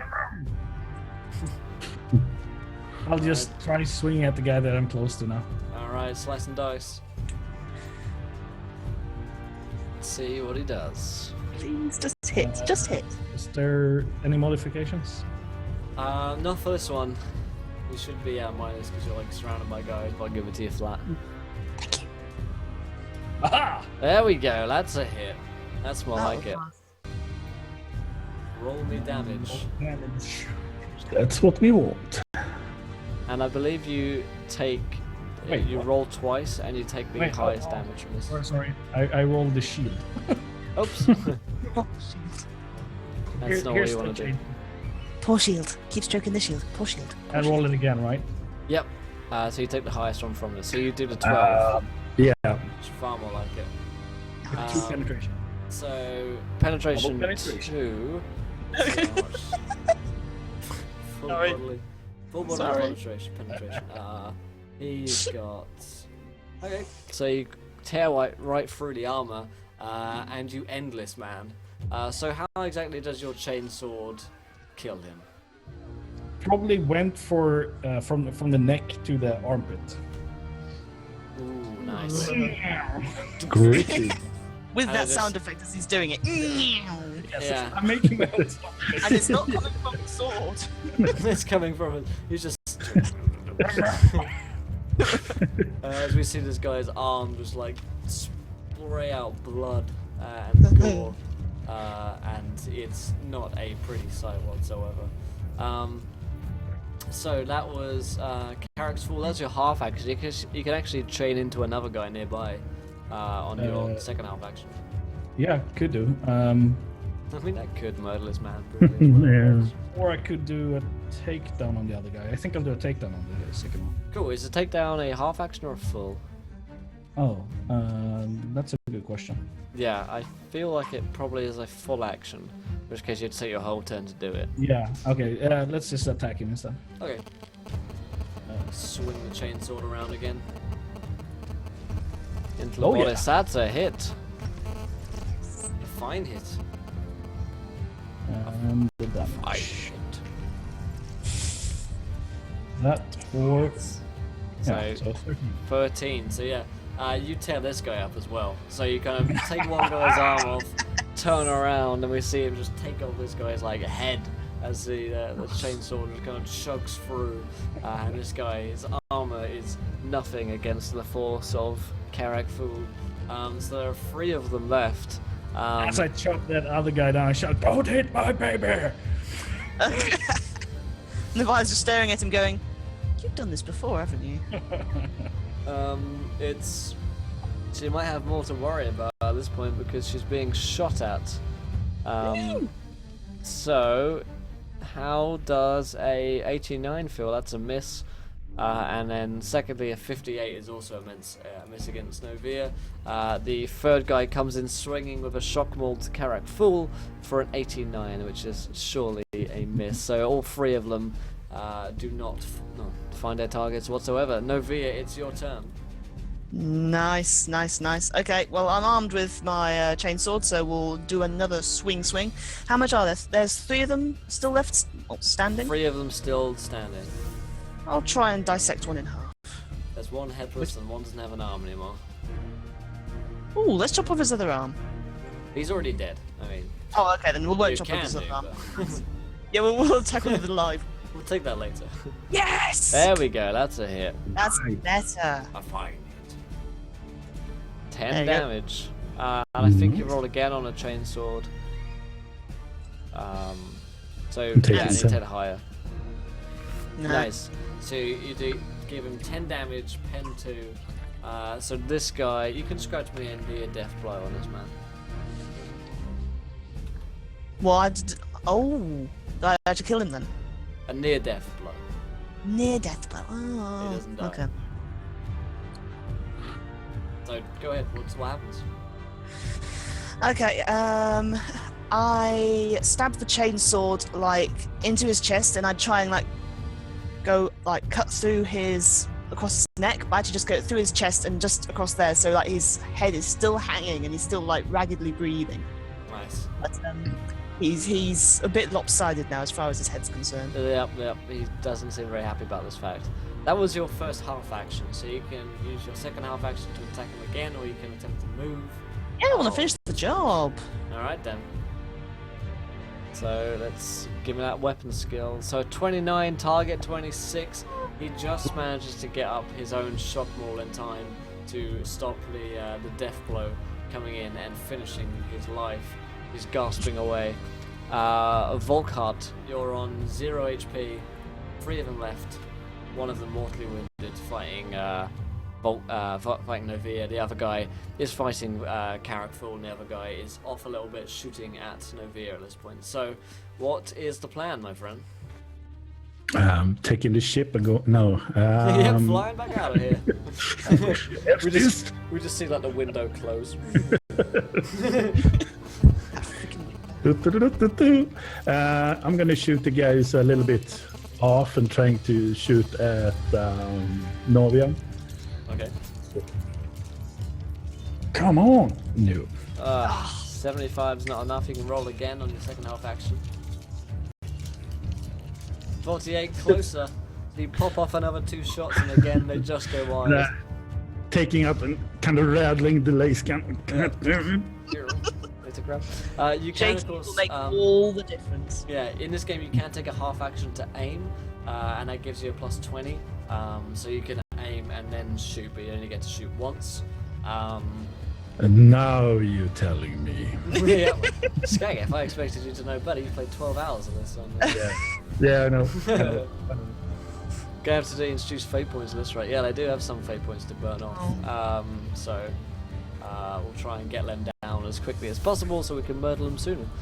So it's the top of round 3, and it's Carrick Fool's turn as you're in deadly combat with another guy. Oh yeah, it's just my third, guys. Take it easy over there. It's fine. Yeah. I'll tank. Don't worry. Jeez. I'll try to do the same procedure as the last 2. Okay, you can do, there's another thing called a reckless attack, which gives you a plus 20. It's a full action, you can only do it once, and you can't parry on your turn, but it gives you like you go all out. I love the way he's This telling us this third after one guy- of us has nearly died. This third guy is what's his armament? What's he armed with? He is armed with a shock maul. Again, it's kind of like shock Right. baton. Right, I'll go ahead and do my first attack. Alright. You go ahead and do that. No. 76 is not a hit. He manages to get out the zone. He's gonna... Yeah.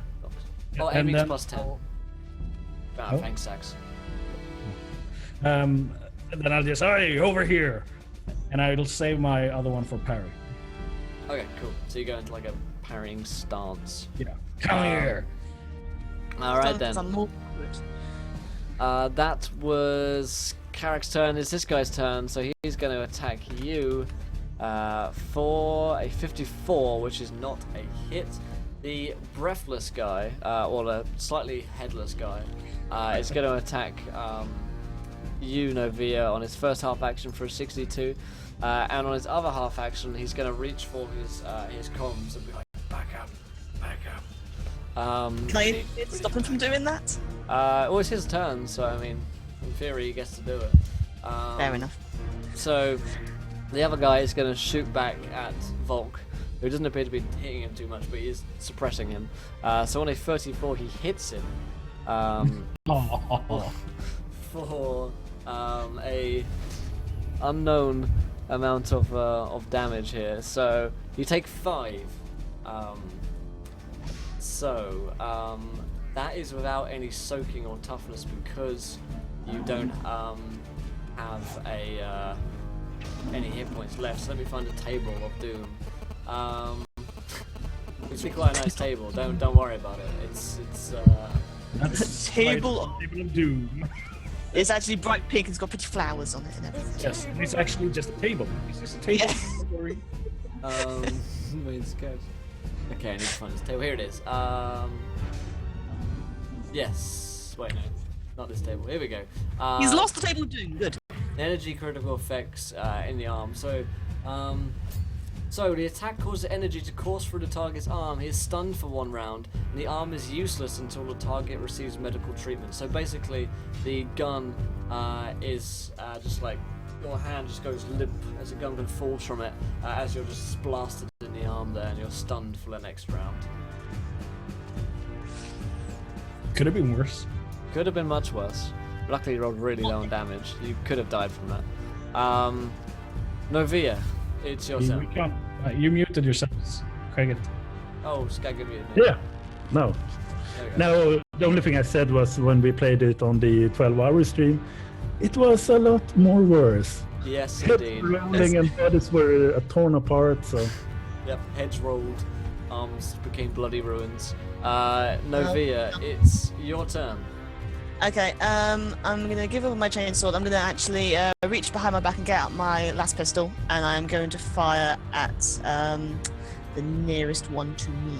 Alright then. Well, the guy still What? has... What are you shooting at me? You're still in Oh. combat with the guy who has half a head. The hammer. Oh yeah. Oh, I'll just point the gun right blank at his forehead and I'll shoot him. If I miss this, I'm stupid. True. Thank you. Oh, Yes. that's See, I'm not stupid. I like it. a hit. Alright then, roll me damage. 5. 5 damage. That means that... What's up, Lee? Let's find the stats. He... he doesn't quite die. Oh come on! Yeah, He that's just really, took really bullets low to the damage. head. He, yeah, 3 on damage on a d10. And no pen. So yeah, he goes into his shoulder, The armor kind of clips most of it off. He winces a bit, but he's still just alive and gasping, like, code red, set back up. You do have another half action though. Okay, so the first time I tried to shoot him in the forehead and I lost my balance for some reason, got knocked, so I shot his shoulder. I will try again. Alright then. Glare it down. Let's see. I'll give you a +10, but you don't need it. I don't need it. I'm good. So roll me damage. Almost certainly where this one. That's more like it. So you blow off this guy's head. Yes. There we go. So there's just one of them firing away at Volkart, and the other is in combat with Karak. So I just fire the gun and just protect myself. Nice. Volk, it's your turn. Standing paralyzed and can't do much. I think this is the turn where I am skipping, right? Yeah, oh yeah, you're skipping this turn. Yeah, sorry, I've got that Yeah. all remembered. Yeah, the 2 attacks in a turn is to keep things nice and pacey as well. It's like optional. Top of the round, Karak Fool. Yeah, it's just one guy left, right? One guy 2. fighting you, one guy shooting at Skagov. Right. Well, we'll go and chop the first guy. Alright then, Oh well, we'll do our best. we'll try. Let's give it a go. Oh yeah. Oh yeah, Yes. that's more like it. I love changing. I like it. Oh 12 rending damage, pen 2. This guy is no longer in existence. That's what I hear. So yeah, limbs and arms and all sorts just go flying everywhere in a red spray as Karak Fool takes down the guy in combat with him, who just It's screams so in agony. to stretch my legs after this spaceship. Yeah, you really needed it. And my arms and my sword. Really needed that exercise. I'll use my last half action to charge at the guy with the pistol. So charging is a full action. You can like move towards him. Alright, but you won't be I'll able to. move towards him. Cool. Shield up and like, coming at ya. Yeah, the guy is like terrified. Like, that is his turn. So he sees that caution might be the better part of valor at this point, and he takes his full turn sprinting away out into the jungles. He's like, running away. That will only trigger my hunting instinct. That's all that is. Alright then. So technically kind of out of combat at this point, because the guy's running away. But we'll stay in order. So Novia, you see this guy, you blow off this guy's head, brains everywhere all over you. Nice. And you see this one guy running away with Karak Fool kind of running after him. Come back here! Karak Fool, go from room to run. No. Like- I am Kill run. him. I am run. he's still within range. This guy. You could probably get. Still within range? You can probably pop a shot off if you want to. Okay then, yeah, I'll sigh. I'll aim. I'll actually do careful aiming. Okay, so you spend half a turn aiming. Yep. Which gives you a +10%. 20. Plus 20. I thought it said plus 10. It's +10, yeah. If you spend your It's whole plus- turn aiming, then it gives you a +20. If you spend your half turn, it's +10. Okay, we'll just do it with plus 10. Yeah. Yes. There we go. Rolled some damage.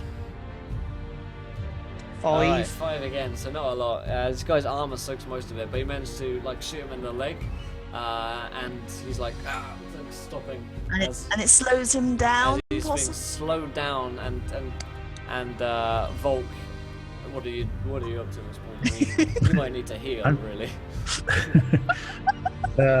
Could I use the Medicaid to start to do the medicine parts? Yeah, Heal up. you can do this, yeah.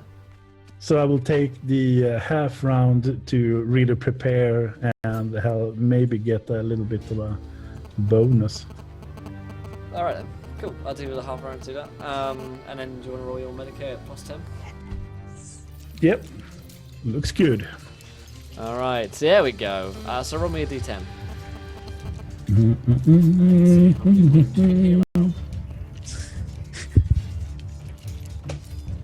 8, that was bad. good. That's a bit more like it. Good. Yeah. So,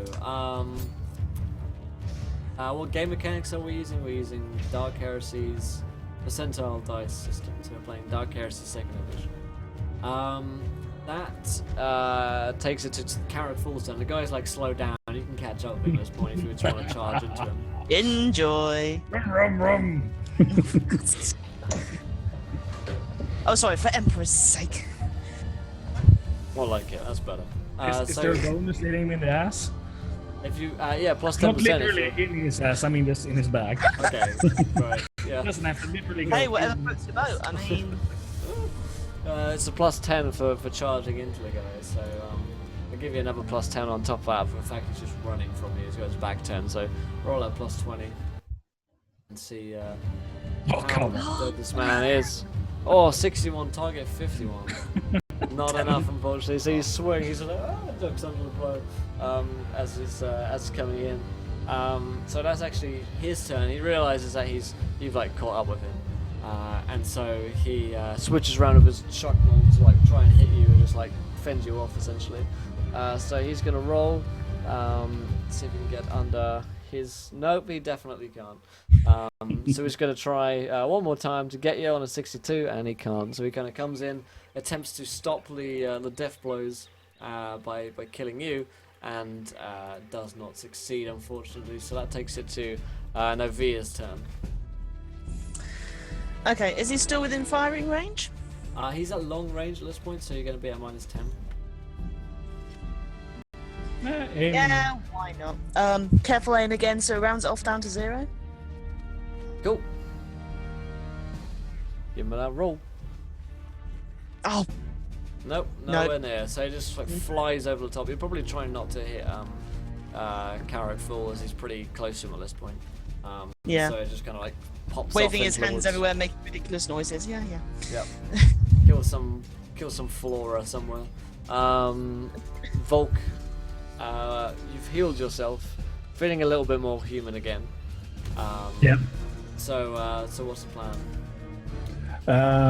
At this point, I will try to get a little bit of a defensive posture, wait it out. I think that Karaktul could actually do this thing, but I will slowly start to walk towards if there is some complications. Okay. So walking slowly towards the chaos over there. All right. So top of around 5, Karak Fool. It's your turn. So I imagine I know what you're doing. There we go. Yeah, that's more like it. So roll damage. Yes.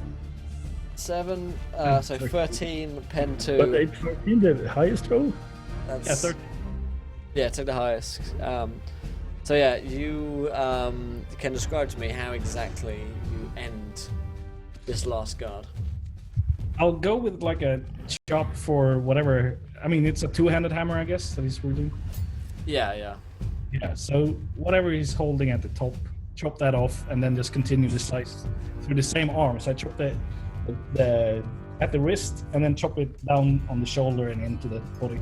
Nice. And his scream just wails out into the forest. And the kind of like pager on his like thing is like, come in, soldier, are you there? As he's like that. Rolling all Okay, units. I'll answer that. Yeah. To say, don't come after us, and then leave it. Oh God! I could have thought of a better response to keep him off our tails than that. Very Liam Neeson. Okay. I'll find you. Cool. So that's where we find you guys, just surrounded by corpses at this point. As you know that more of the Adeptus Arbites are coming your way, and your ship is out here, somewhat broken, and Volkart nearly died. Oh, good for first encounter. Okay, now we run. Like, We could. Rebecca holds up a hand like the master plan has now developed. We could. say that we were attacked by something, and they helped us, but didn't really succeed. So, or we could say that we were kidnapped. And too little shit. I'm just walking back to that again. Well, that was good exercise. And Decker stands kind of close to the ship and has this little epiphanies for himself. Or maybe you could go for, no. Decker? Who are you talking to? His eyes goes a little bit to the left and the right. We Yep, should discuss this somewhere else. maybe do, maybe so. Follow Who are me. you talking to? Yep. Yep. Follow me. I know my way around these kind of territories. Yep. I'll go the opposite direction from where I think the city is. I have no idea, so just random. And just go into the is there a forest? Is there any? Yeah, you're basically in a jungle at this point. Yes, you did say it was a jungle. Yes. So just away from the ship. Okay, so you head out. I mean, you probably have a vague heading of where the city is because you came in and you probably saw it. So you can kind of start cutting your way through the jungle. Is there a little possibility to get one of their intercom? Yeah, you can grab one of their comms. Yeah, so I take that one and kind of have it easy access so I can hear if they are doing something or Okay. where they are in their pursuit. Yeah, so you hear kind of things Good like, to have. yeah, like, going into the place now, and it's like, they're all dead. And then one of them's like, picking up the trail now, sir. And they start kind of Run now. heading through the forest. With Imagine sound you guys are, yeah, you guys are like running through the jungle at this point as they're trying to catch up with you. So why don't, seeing as Carrickful, you're leading the way here. Why don't you roll me a survival check to see if you can both survive in the jungle and in a very real sense to find your way around. So roll a survival check and I'll give you a plus 10 on it because you're familiar. So you rolled a 43, target 22. But yeah, swiftly, Carrickful, you are very, very lost within the jungle. You're in a kind of clearing at this point. There's a few like trees around, a lot of fauna, and you hear them. You hear like kind of adeptus kind of crashing through the jungle, fairly close behind you at this point. They're within earshot, and so they're kind of crashing through the jungle to find you. Okay, I'm right behind him at this point. Can I actually see anywhere that would be good to hide away from the impending doom that is coming upon us? Yeah, roll me an awareness check. Roll Right you against impending doom. Roll against impending doom. It's my favorite kind of roll. Yeah, the most difficult one to succeed in. So yeah, you're looking around desperately. You don't see anywhere, which is immediately great. Can I see anywhere that would be good to run away to? Like, can I actually tell where the sound's coming from so we can run in the opposite direction? Yeah, you know where you're being followed from. Let's just run that way. But the opposite Until I roll better. is clearing. Yeah, you kind of come out into a clearing, and then you're like, oh god, they're right there behind us. So you're carrying on, you're heading deeper into the jungle towards the city, but they seem to be catching up with you at the rate which you're going anyway, because you're not used to the jungle, and they probably know ways of cutting you off, because they're more familiar with it. What's Volkart doing at this point? Yeah, I was thinking if he would use the awareness as I have that skill, looking at it now. So, yeah, he is trying to see if he can collect anything. He feels very out of his depth, being on a planet with nature. What is? So he is trying to find a way with the awareness. And Awareness check. Oh, no, close, no, but no cigar. So yeah, you're trying to spot a way out of here, but you just can't spot it. You see like a way out, but it doesn't look particularly safe. There's probably all sorts of creatures around here as well. So you've got the kind of choice of standing and fighting, or attempting to hide somewhere, or just running off down one of these different these exits down here. So very quickly, you guys are going to have to make a decision. Okay, to, can I actually fire my gun at something that is like away from us to try and think that we're over there instead, and they can go after the noise rather than us? So you're going to fire your gun towards something in the hopes that... So like at something, so it makes a noise when it hits. Okay, I see. Yeah, roll me a, I don't really know what that would be. Just roll me like a ballistic skill, just do your shot to see if you can hit like a particularly noisy looking object, I guess, like a coconut or something. Coconut. No, not good enough. I missed the coconut. So you're gonna fire it off into the trees. It makes a big bang, and then they're like, over there. I'm like, what the hell are you doing, woman? Got any better ideas? God damn it. I'll turn around and start heading towards the guys instead.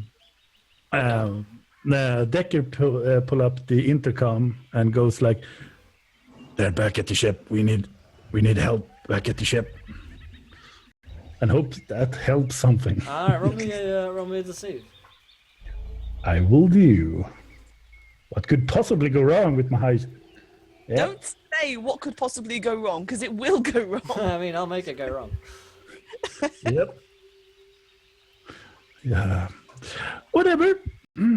This is not the rule set for me, I guess. 51. So like you hear like some of them are like, right back to the ship. A couple are like, okay, you get back to the ship, the rest of us carry on here. You just fired a gun, idiots. And so they begin to kind of press in, but Carrick Fool, you're heading straight back, are you? Yeah. Alright then. So unless anyone stops him, Carrick Fool... Depends on how far he has come. I'm not running or anything. I'm steadily walking, as if I don't have a care in the world. Like, okay. Kara, you really think that's a good idea? I'm tired of running. You'll be tired of living in a minute as well. They're tired of living. There are very few left now, so okay, let me guess. Vroom, vroom? Talk first, then move room. Right. You carry on. I'll be back up. God. Alright then, so you give up the running, and instead take to Vroom vrooming. take to vroom No, vroom. I go kind of a little bit faster paced, so I kind of go past Carrick Thule and see if I will see them at all. Okay. Yeah, you didn't roll me anything. You can see them like coming through the jungle. There's like a platoon of them, so there's like double the numbers. There's like a full squad, I guess. So there's like 10 of them. Also kind of working their way through the jungle here, steadily coming towards your position. Okay. And Decker is putting up his hand and kind of with a higher tone in his voice, "Who is in charge of you?" So you step out from like behind a tree or something, and then I'm hiding. 10. Alright, you can roll me a. Let's see, where's the hiding? I'm still going to be helpful, but I'm going to be hiding out of sight of the yeah, platoon. roll me a stealth if you're hiding. It's just based off agility down the bottom of your skill set. Nope. So you attempt to hide. I mean, these guys are on high alert, looking for the three of you, and the guns kind of train on the three of you. One of them calls out like, "Come out from the tree there!" And then, like, if you don't, there's like a warning shot fired at the tree. No, I'll step forward. I'll have a calm, composed look upon my face as if nothing's happened. All right then.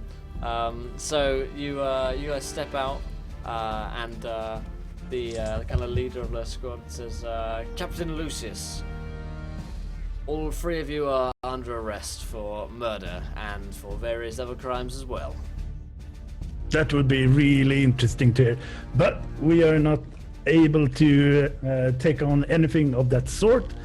We will go forth to the town city court, and we have other business to do. So he's gonna go really hard at it with the intimidation once again. All right.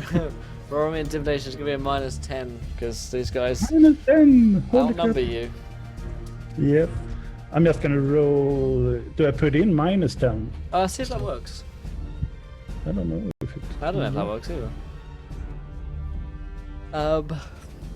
So maybe it didn't work. Who knows? So you're Either way. It doesn't. I tried so many times with the dice, so. Yeah, the dice are not against you. Remember, you guys do have fate points which you can burn just to like succeed in rolls and stuff, but they are like permanent gone. Exactly. So I don't really want to use them at this Yeah. point. So yeah, he's like, please come out from there and come with us. Yeah, Decker is going out. Yeah, I'm coming out too. Okay. He's like, Yeah. drop your weapons. How many were they? 10. Put down your vroom, mate.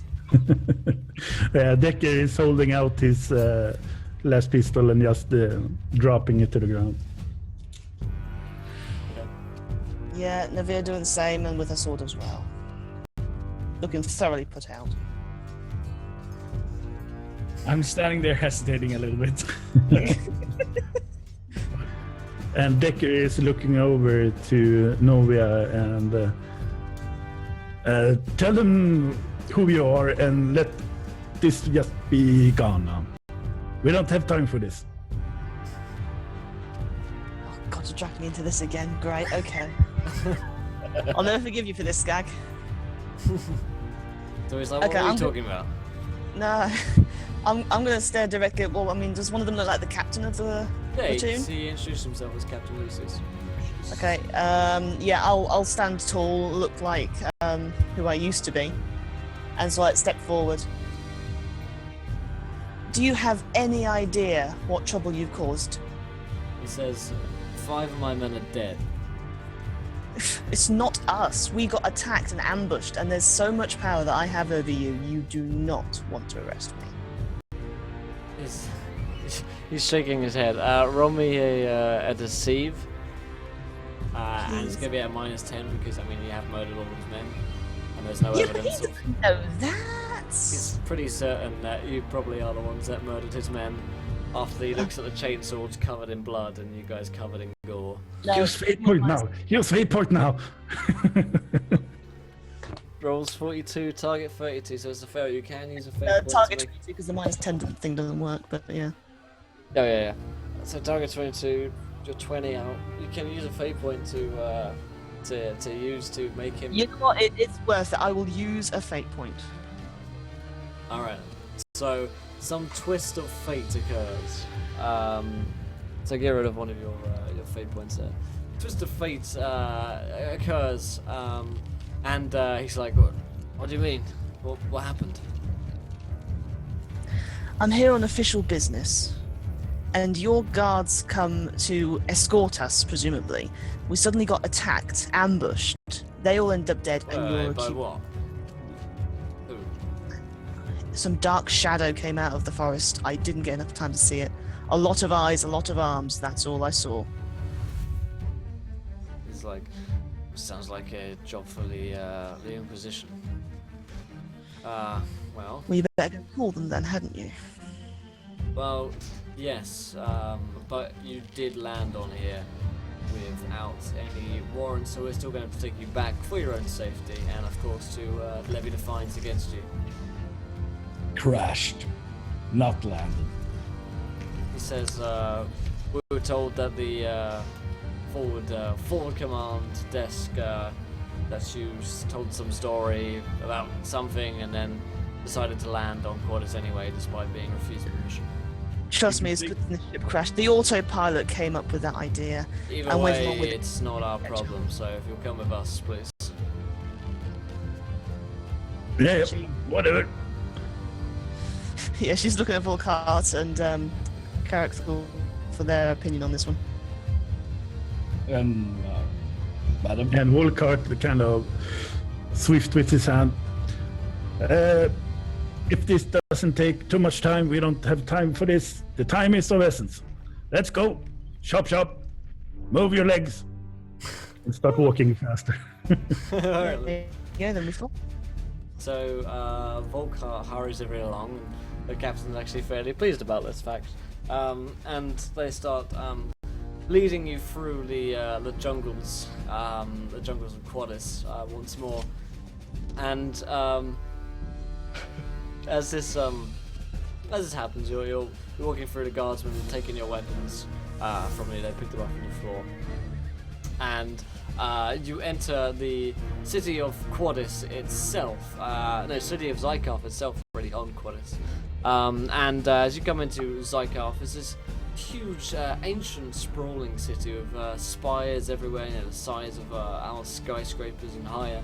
And there appears to be some kind of carnival or festival happening, as there's a lot of people out in the streets, all of which are noble types, and they carry with them their own personal guardsmen, and they all appear to be heading off into a certain kind of district of the city as you walk past all of these buildings. And the captain just kind of hurries you through up into a higher level district of the city, and probably after an hour or so of walking with Captain Lucius and his men, he stops you off at the Adeptus Arbites offices, kind of sits all of you down. You're not bound or anything, but you are weaponless, and there are men in the room still with their guns kind of trained around you. And Lucius sits down at a desk, and they've also probably taken the bodies back with them as well, because they're not machines. And as they take you back into the offices, sit you down, Lucius sits down and says, "Right then, so," and he looks at his data slate. "So you landed on Quaddis without permission, so that is a fine of 1,000 credits to be paid to the officers of the Adeptus Arbites." So this is what we're gonna do. And Decker slams his hand on the table.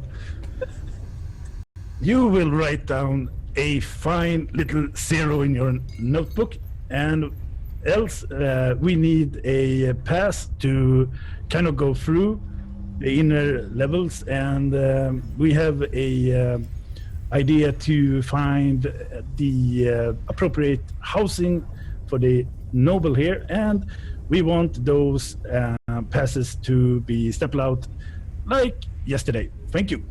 And he kind of sets up So yeah, he says, I don't know why he looks to Nova. Why does he keep talking about this like he has some authority? He's my bodyguard and my supervisor. He advises me on everything. Well, I'm advising you on this. You've got 1,000 credits to pay, so I'm sure it's no big problem. It's more of an inconvenience for someone like yourself, but if you could please pay that in full. That is true. So about the passes, are you the one who's gonna give them to us? We need to deal with this first issue before we talk about anything else. How much credits do we have kind of in common? Yeah, Not 1,000. You don't have access to 1,000. You have whatever you started with, which is you had some stuff requisitioned from the Order Hereticus, but yeah, between you probably got 20 credits or something. You're dirt poor in comparison to what he's asking for. Even with the credits I got from selling that unlikely book thing at the beginning. Oh, they were. Was that 1,000 credits? That was taken from you when you were arrested by the Inquisition. Never Captain mind. Lucius, may I talk to you privately? I use my extremely sincere commanding voice. Yeah, he says. Me. Very well. He gets the two of you. May I speak to you privately? Vroom vroom! Yeah.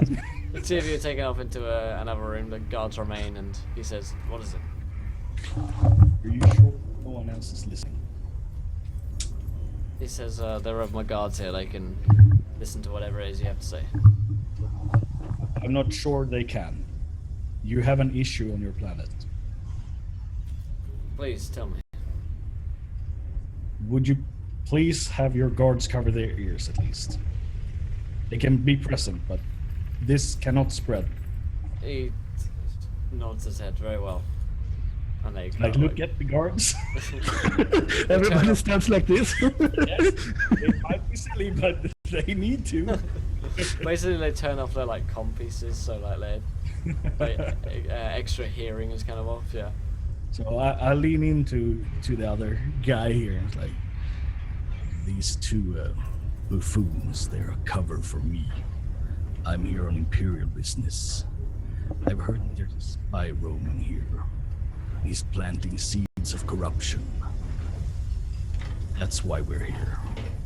Yeah, he frowns. Roll me a. Well, you're telling the truth, really, in some ways. Yes. But some parts of it are also deceptive. Yes. So you can choose I like between this. a deceive or a charm. Well, I'm not good at any of that. Yeah. Okay, but I'll use a fate point one, Okay. Want to use your fate one? Nice. and I'll try at what did you say, deceive or charm? I'll try. Charm. You don't need to roll on it, I You guess. don't to roll on your fate point. So yeah, you spend your fate point, so knock that down. And he says, I see, well, that is of grave importance. Do you know who might be behind this insidious, what do you say, thingy? Cult. I have not mentioned a cult, but a spy. Oh, sorry, yeah, a spy. Again.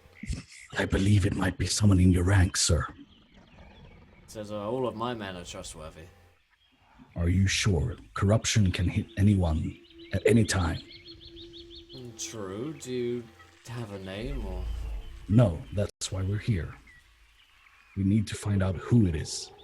But we are fairly certain it's in the security wing. Somewhere within your security, there's a leak. I see. Well, how can I help? Well, you could try to... How could we settle this first fine? The only reason why your men are dead is because they would not heed my warnings. It says 1,000 credits isn't that much. I'm sure you could. The do it Imperium now. can probably sort you out with that. But we Forward do that not... to your commanding officer then. Yes, I will. Other than that, it would really help if we can move around the city without having guards and trailing us the rest of our visit. Yeah, that is understandable. I'll make sure that you're not followed. So, my role here will be to find the spy. These two are my faces outwards. I do not very likely pass as a noble, as you might guess. Yes. So this is why we're here, and I will bring any information that we get straight to you, but it must stay with you. He nods and he's like, well, very well. It won't leave this room. Very good. I'm looking forward to working with you on this. Yes. Rooting What out is the your corruption. What is your name? Karak. Very well, Karak. Then may the Emperor's speed bless you, and best of luck in your hunt. And you, sir. And if you notice any sort of corruption or any kind of wrongdoing here, I'll be keeping an eye out just for you. thank you. So he goes and fetches the other two, gets some men to bring them in, and he's like, well, that's been dealt with. He kind of wipes away a data slate. You're free to go. And then he says, but just don't make any trouble around the city, any of you. We'll be keeping an eye on you. And he kind of like shoots a slight little wink towards Carrickful. Yes, Now, sir. Get out of my room. Did he call us buffoons, by the way? Is that how we call each other now? Okay. You weren't there. You weren't there. Shots Noted. were Duly fired. noted. All right, then. So, madam, I sort of nod towards you, Nova, and Novia. Oh, and you're muted or something? I can't hear you. Sorry. Let's leave this office and these idiots behind us. Sounds like a good idea. All right then. So, an expertly handled situation. The first series of encounters. I'm so impressed. You guys absolutely nailed it. No, one of us did. Really got the what am I trying to say? The feel for subtlety amongst the group is definitely very strong.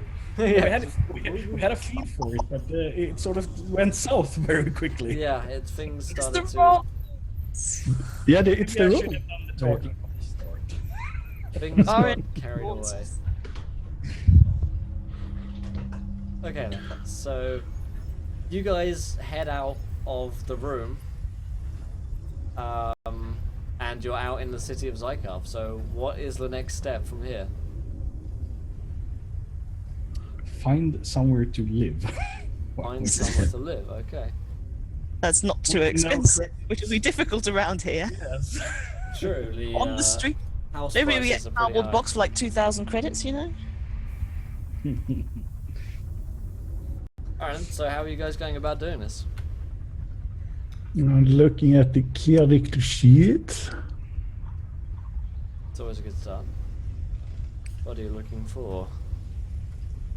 Any way to help the situation out with some sort of housing. Looking for We anything. could go for like trying to deceive or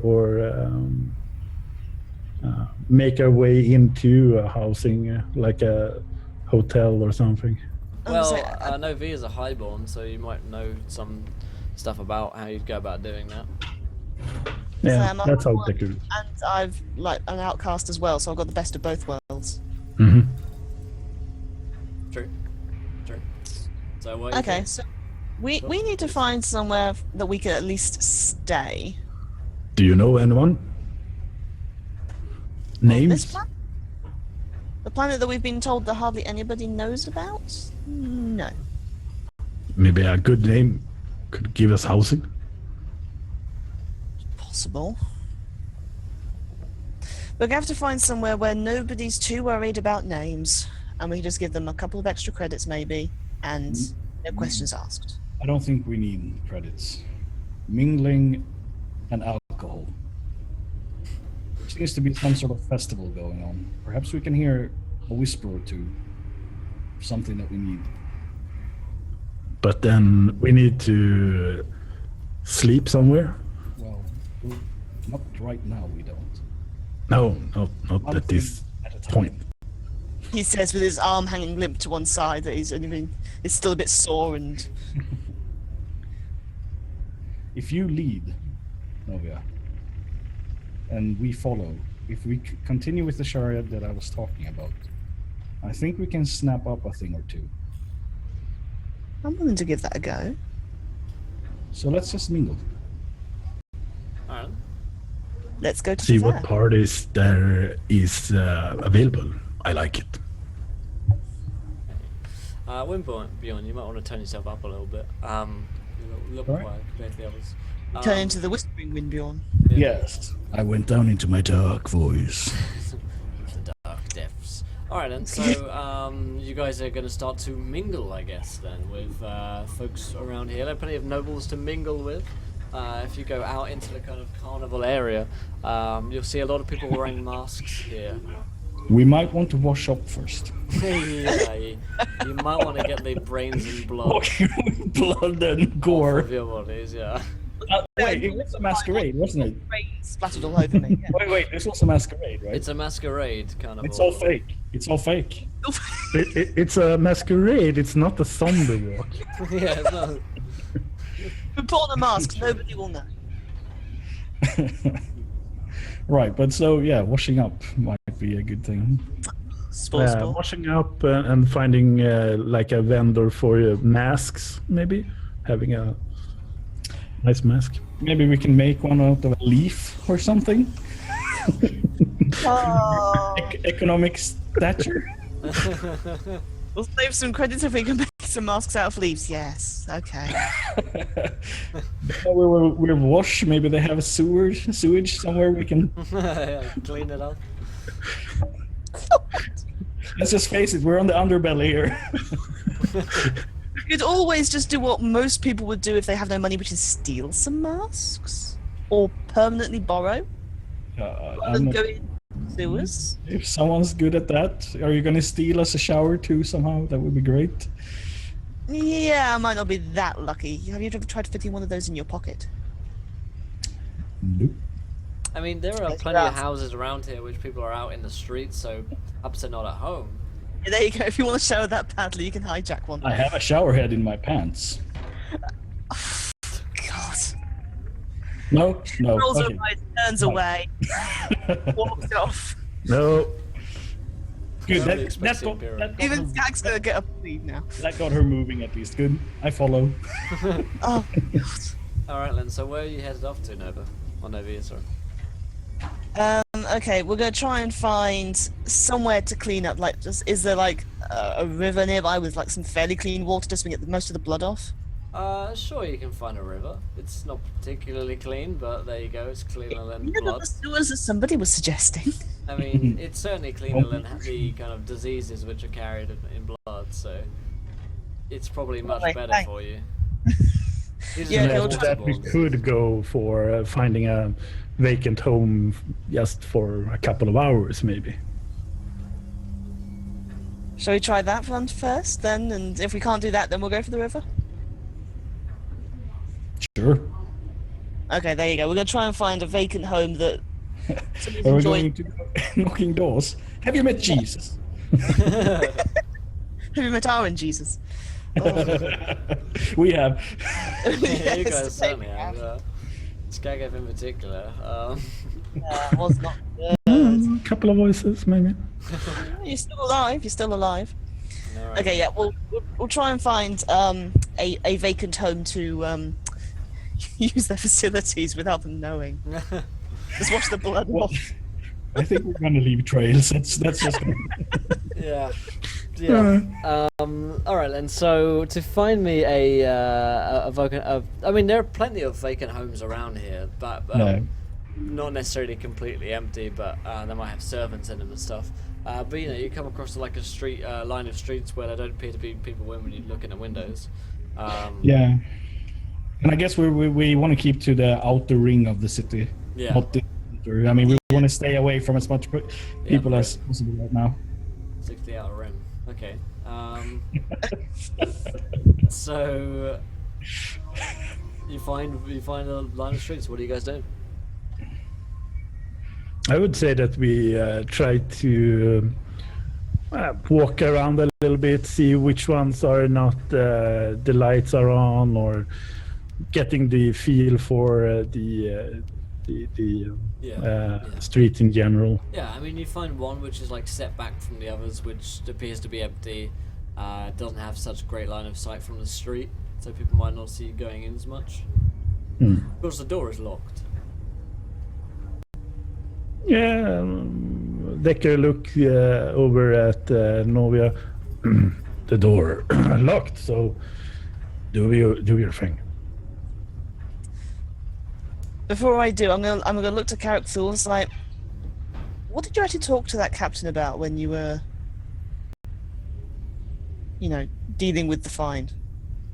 Man-to-man things, soldier stuff. You wouldn't understand. Yeah, right. Okay. Maybe you could talk to him about getting us a safe house. That would solve everybody's problems. Thank you, Ghost of Christmas Future, by the way. Would be pushing our luck, maybe, but I can try. Even if it's just a room. I can try, but I shouldn't. I can't be seen without you two. So you need to come with me in that case. Worth a try.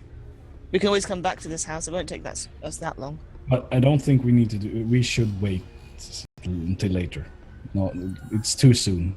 Yes. Left. It's gonna look strange if we walk back in there now. She'll just shrug her shoulders and start picking the lock. All right, then.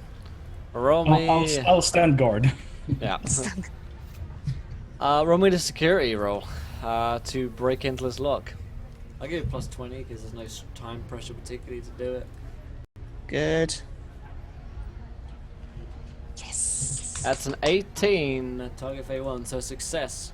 So yeah, the lock easily kind of opens, the door swings in. You see there's very nice furnishings around the place. You're in a hallway, stairs leading upwards, doors into kitchens and dining rooms. Very nice around here. Anything worth pinching while we're here? There's some nice paintings around the place. Silverware. Myself a bit. Yeah, I'm gonna pick this large painting and go. Just walk out with this massive painting that you just hold yourself. All right, you can pick up a painting. There's something for doing it. Subtle. There are showers upstairs. You can find. There we go. Yeah. And bathing rooms and stuff. Yeah, I'm Yeah. gonna clean off the worst of the blood, and I'm gonna actually look through like the bedrooms for like some clothes that actually make us look half presentable. All right, yeah. I mean, yeah, you can still go. I mean, they don't necessarily fit like Carrick Fool probably because he's a much bigger kind of guy. But yeah, you find some clothes that probably fit Volk and Novia, and some just about fitting for Carrick Fool if you're looking to. I don't need clothing. I'm acting guard anyway, so Exactly. my armor's fine. I just need to wash up. Fair enough. Good for you. Yeah. Okay. I'll clean off the worst of the blood, and I'll actually find something that makes me look presentable for going to like a masquerade. Okay. Community's acclaim Yeah. spreads. Thanks, Mike, for those. How's it going, Mike? So yeah, you change in some nice, fresh attire, find some better clothes. What's up, Naomi? Good to see you again. You can actually find some spare masks around here as well. Excellent. You find a jaguar mask. You find a panther mask, and you also find a cock mask, as in a chicken. Oh. No, I think it's a big palace. It's big nose palace. I'll give that straight away to Carrick Fool. Because I'm such a dick, or what? No, it's the vroom vroom. Oh, it vibrates. Oh God. Cook-a-choo! Lord. What's up, Mitch? So yeah, you put on your cock mask. You're ready. Change into some nicer attire, the two of you. Shower off, get rid of all the blood and gore from your bodies, and general clothing. Yeah, we take some cloth or something to really wipe it off, and we're bringing that cloth with us so we don't leave too much like a devastated scene. Alright, then, so you guys heading back out again? Yep. Alright, you're coming back, you hear like the door open, and some people are like, "Oh, that's great fairs." People are heading back in. It seems like there's a kind of family downstairs, probably making itself back into the house essentially. And then you hear someone coming up the staircase. I look instantly to Volkart's like, you know how fond you are of windows, right? We go out the window. I can try. It's either that or trying to go past all those people claiming that we're all hallucinations. No room. They're jumping stupid. I sort of see the Monty Python scene where the Camelot, when he's charging in and giving the bridesmaid. Sorry. Oh no. Alright, if you guys are jumping, it's acrobatics checks from you all. Mm-hmm. Oh, I have so much in acrobatics. Is it high up? Alright. So One floor? so you're up a floor at this point. So it's not like a necessarily neck-breaking affair, but it's a ankle-breaking, twisting. Yeah. Just Essentially a a gag. neck-breaking affair. No. Let's leave out the breaking of limbs. So Novia falls. Decker will try to graciously go out and go as far as hanging as possible, so damping the fall. It's all right. I'm there for a soft landing. No. Oh Holy dear crap. lord. Not so much. That's a solid 95. Please tell me it doesn't break my back as he falls on me. But what's to resurrect the agent of AOL hugs? I could bring up my AOL now. We could hear the you have email. So Volk, that's a 95 awful. And what about Carrick Fool? Also, athletics or acrobatics? Acrobatics, more like Carrick Fool. Am I right? Carrick fall. This probably. Carrick No. fall over, fall out window.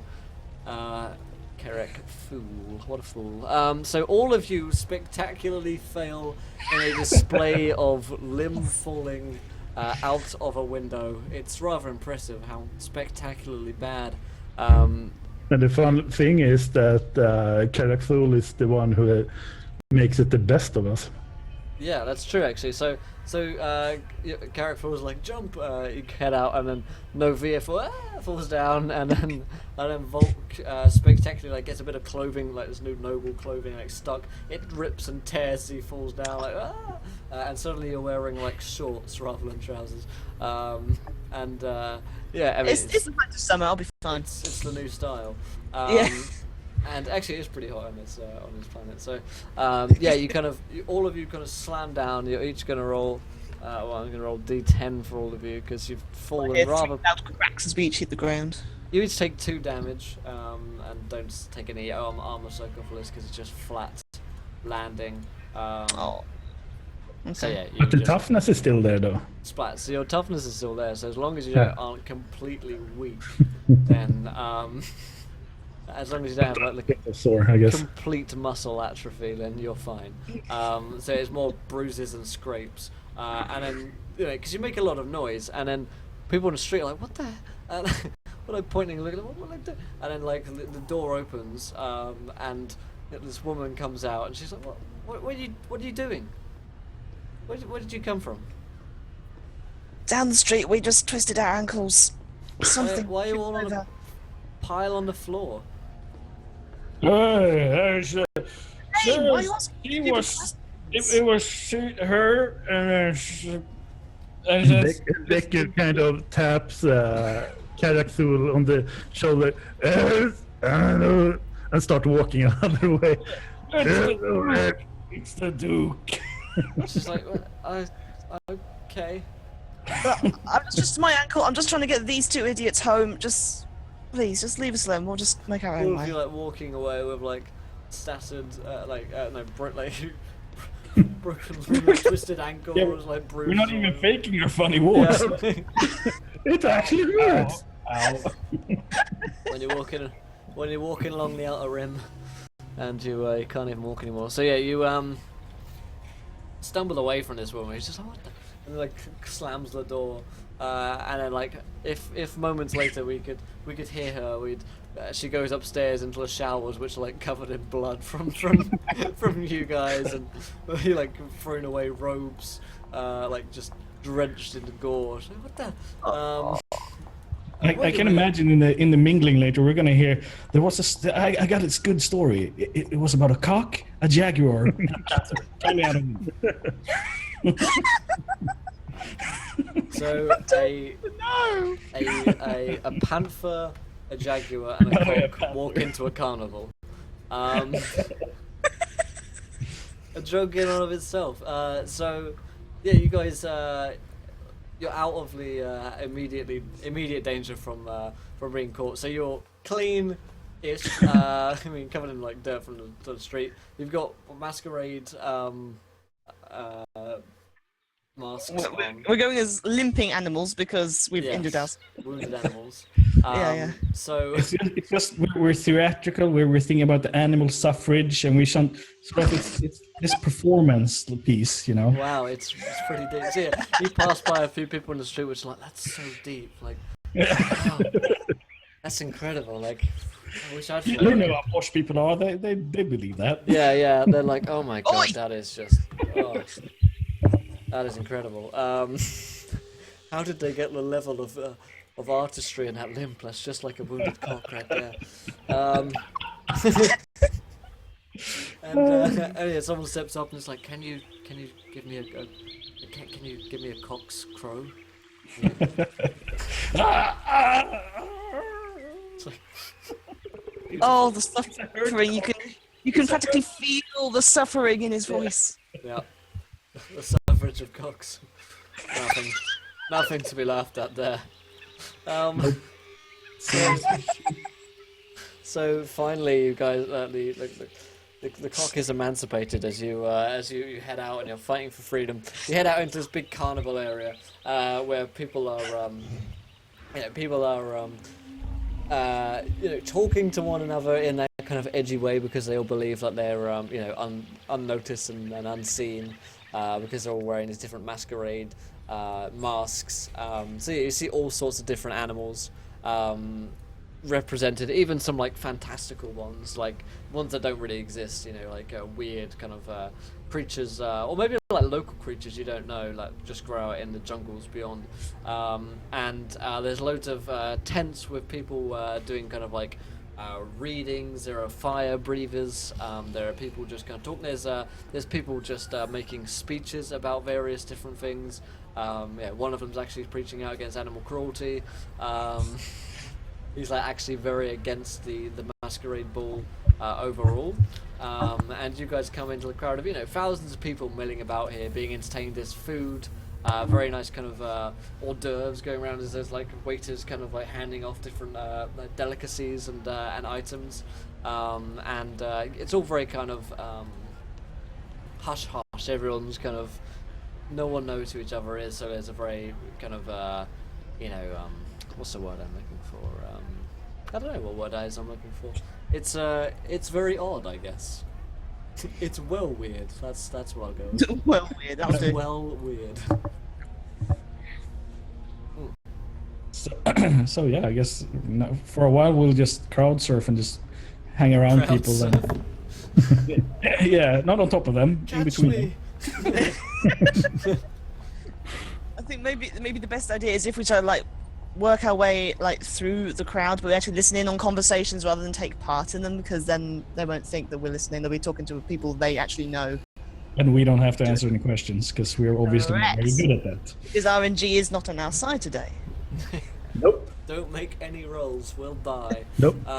Just Secretive. listening only. Listening only. Secretive, psychedelic. Good words, actually. Yes, both of those things.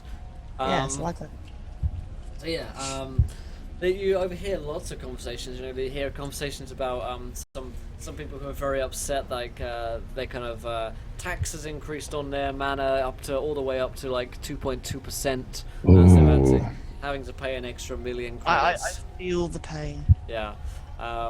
There's some people talking about the ball itself, or the masquerade kind of itself, and they're very kind of random gossip about nobles that you don't know. So you overhear snippets of conversation, people bitching. You hear about the Beast House. There's some conversation going on about the Beast House. He's overhears this conversation. There's a guy in like a heron mask, and he says, yes, we're looking to bring in the new Spindle Wars this month for the game. One of them is called Odium 85. Welcome, Odium, my friend, to the adventure. You are a gentleman and a scholar, sir. Thank you so much for following. You guys haven't followed yet, then hit that follow button like Odium. Welcome to the podium. So yeah, he is getting in the Spindle Wars this month, hopefully, for the games. If you'd like to. And if you'd like to come down to the pits and the red cages, of course you are welcome. And then all of them like kind of secretive laughing. he's like, and then one of them says, yes, we'd like to come, but I think I've had enough of seeing a man being torn limb from limb. And Heron Mask laughs and says, I find it never grows old. And then you guys are kind of, Robbie, are you trying to be like completely incognito as you're like getting into conversations? Those two guys can. I'm gonna be incognito. Well, we're following your lead. Okay, I was like, I might just like hang around the area within like earshot, doing the whole Altair thing of just like maybe sitting on a bench nearby so I can hear what they're talking about. okay. Yeah, I think at the start we kind of lean into the conversations a little bit, Yeah. but as the time progresses and we kind of have a little bit of tidbits of information that we could kind of use, then we can come into the conversation and like, oh, the beast, yeah, I heard about that, and kind of develop a conversations a little bit at least. Okay. I don't lean into any conversations. I'm acting Secret Service. Okay. Hello.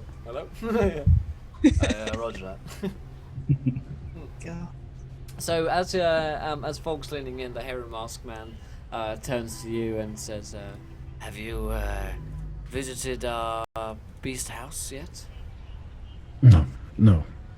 But we heard that we must visit it at least on our visit here. Yes. So he says, yes, you must. Why don't I get you some passes down there? Yeah, So if tell anyone me else- a little bit more about it. Yeah, he says, well, it's a talk of all of Zygarth, the beast house. You can see all sorts of entertainment down there. If you have any servants or slaves that you dislike, of course, you can, send them down here. So why don't you come with me, my friend? I'm always looking for prospective visitors and investors as well. So are you with anyone else, or are you alone? Well, I am with the company party, and I see that either that Novia or Caracals leaned into another, and I might be alone. I don't know. No, I'd be like about a step away at most. I'd Okay. be right next to you, pretty much. When I turn around, Novia stands there. Oh, here she is. Just like lurking. He says, wow, come with me, my You seem very So confident. when is it starting? Is it a tournament or? dear. He says, oh yes, we run weekly events. Yes, why don't we walk and talk a little? I'll tell you more. You say you have weekly events. What's today's speciality? Says, spindle maws are on the agenda. Voracious local creatures. Huge maw full of spiked teeth. Excellent for drawing the blood of the victims and the contestants. Sounds very tempting. Well, as I say, follow me. And he heads off into the crowd, basically, expecting you to follow. Whether or not you do is completely up to you, I suppose. Yeah, leaning to Karak. You need to be on your guard now. I was born on my guard. Nailed it. And just stumbles away. Let's be cautious. Alright This then. guy, I could throw him. So yeah, as he kind of heads off into the crowd, you guys follow him through the masquerade, and that is how we're gonna wrap up episode 1 of season 1, episode 1, Dark Heresy, Tattered Fates, because it's been a lot of fun, but we need to head on to our next show in a moment. No, we don't. No. I'm afraid we do. It's the We'll just Broken have to finish Kingdoms. this. The Broken Broken Kingdoms finale Kingdom. is about to kick off in here, just a few minutes. But before that, let's go around, do some hooks and plugs, anything that you guys want to talk about or say, or just thoughts about the session. So, Skagith, why don't we start with you, my bearded friend? So I have been a little bit of lurking around here, seen me as a moderator, and have my own Twitch channel too, where I kind of send off a little bit of games that I do play. Recently been the RimWorld. I know that Will likes. I like the rim. Yeah, me scared. And there are always a couple of games of Arma free that I do play on that channel as well. Nice. Very nice. Alright then, Windbjorn. Yeah, you can find me anywhere pretty much on Windbjorn. So Facebook, Twitter, Twitch. So you can find him anywhere. It's like he's back lurking. garden. Have a Check look out under there. your bed, you'll probably find a Windbjorn there. Look out your window, yeah. it's just pressed against. I'm an impromptu streamer. I'll do whatever I feel like on my stream, pretty much, as long as I don't get kicked for it. And lately, I've been playing a lot of The Division, which I unfortunately cannot stream. The CPU does not want to work with OBS. That game specifically is really weird. But yeah, so I stream from time to time. Yeah. Alright then. Rachel, anything to say for yourself? Oh, I've always have a lot to say about myself. Yeah, I'm normally lurking in chat pretty much every single evening because I don't have a life outside my house. But yeah, I'm a mod in chat. I'm always there if you feel like talking or anything like that. Don't have my own Twitch channel, don't have the time. But yeah, any D&D chat, I'm all for it. Alright then. So thank you guys for watching Dark Heresy, our first episode. Big success, I think, a lot of fun, and definitely enjoying getting to know these characters. So we're going to head on into the Broken Kingdoms campaign right around here. So I'm going to have to say goodbye to our wonderful cast of Dark Heresy and move on to the finale of the Broken Kingdoms campaign, 5th edition. So thank you guys once again, and I will see you guys very, very shortly. See you. See you soon, guys. Goodbye. Bye. Alright then, so head off into the screen here, do a little countdown and get the Broken Kingdoms started in just 10 minutes here. So sit back, enjoy everybody, and we will see you in but a few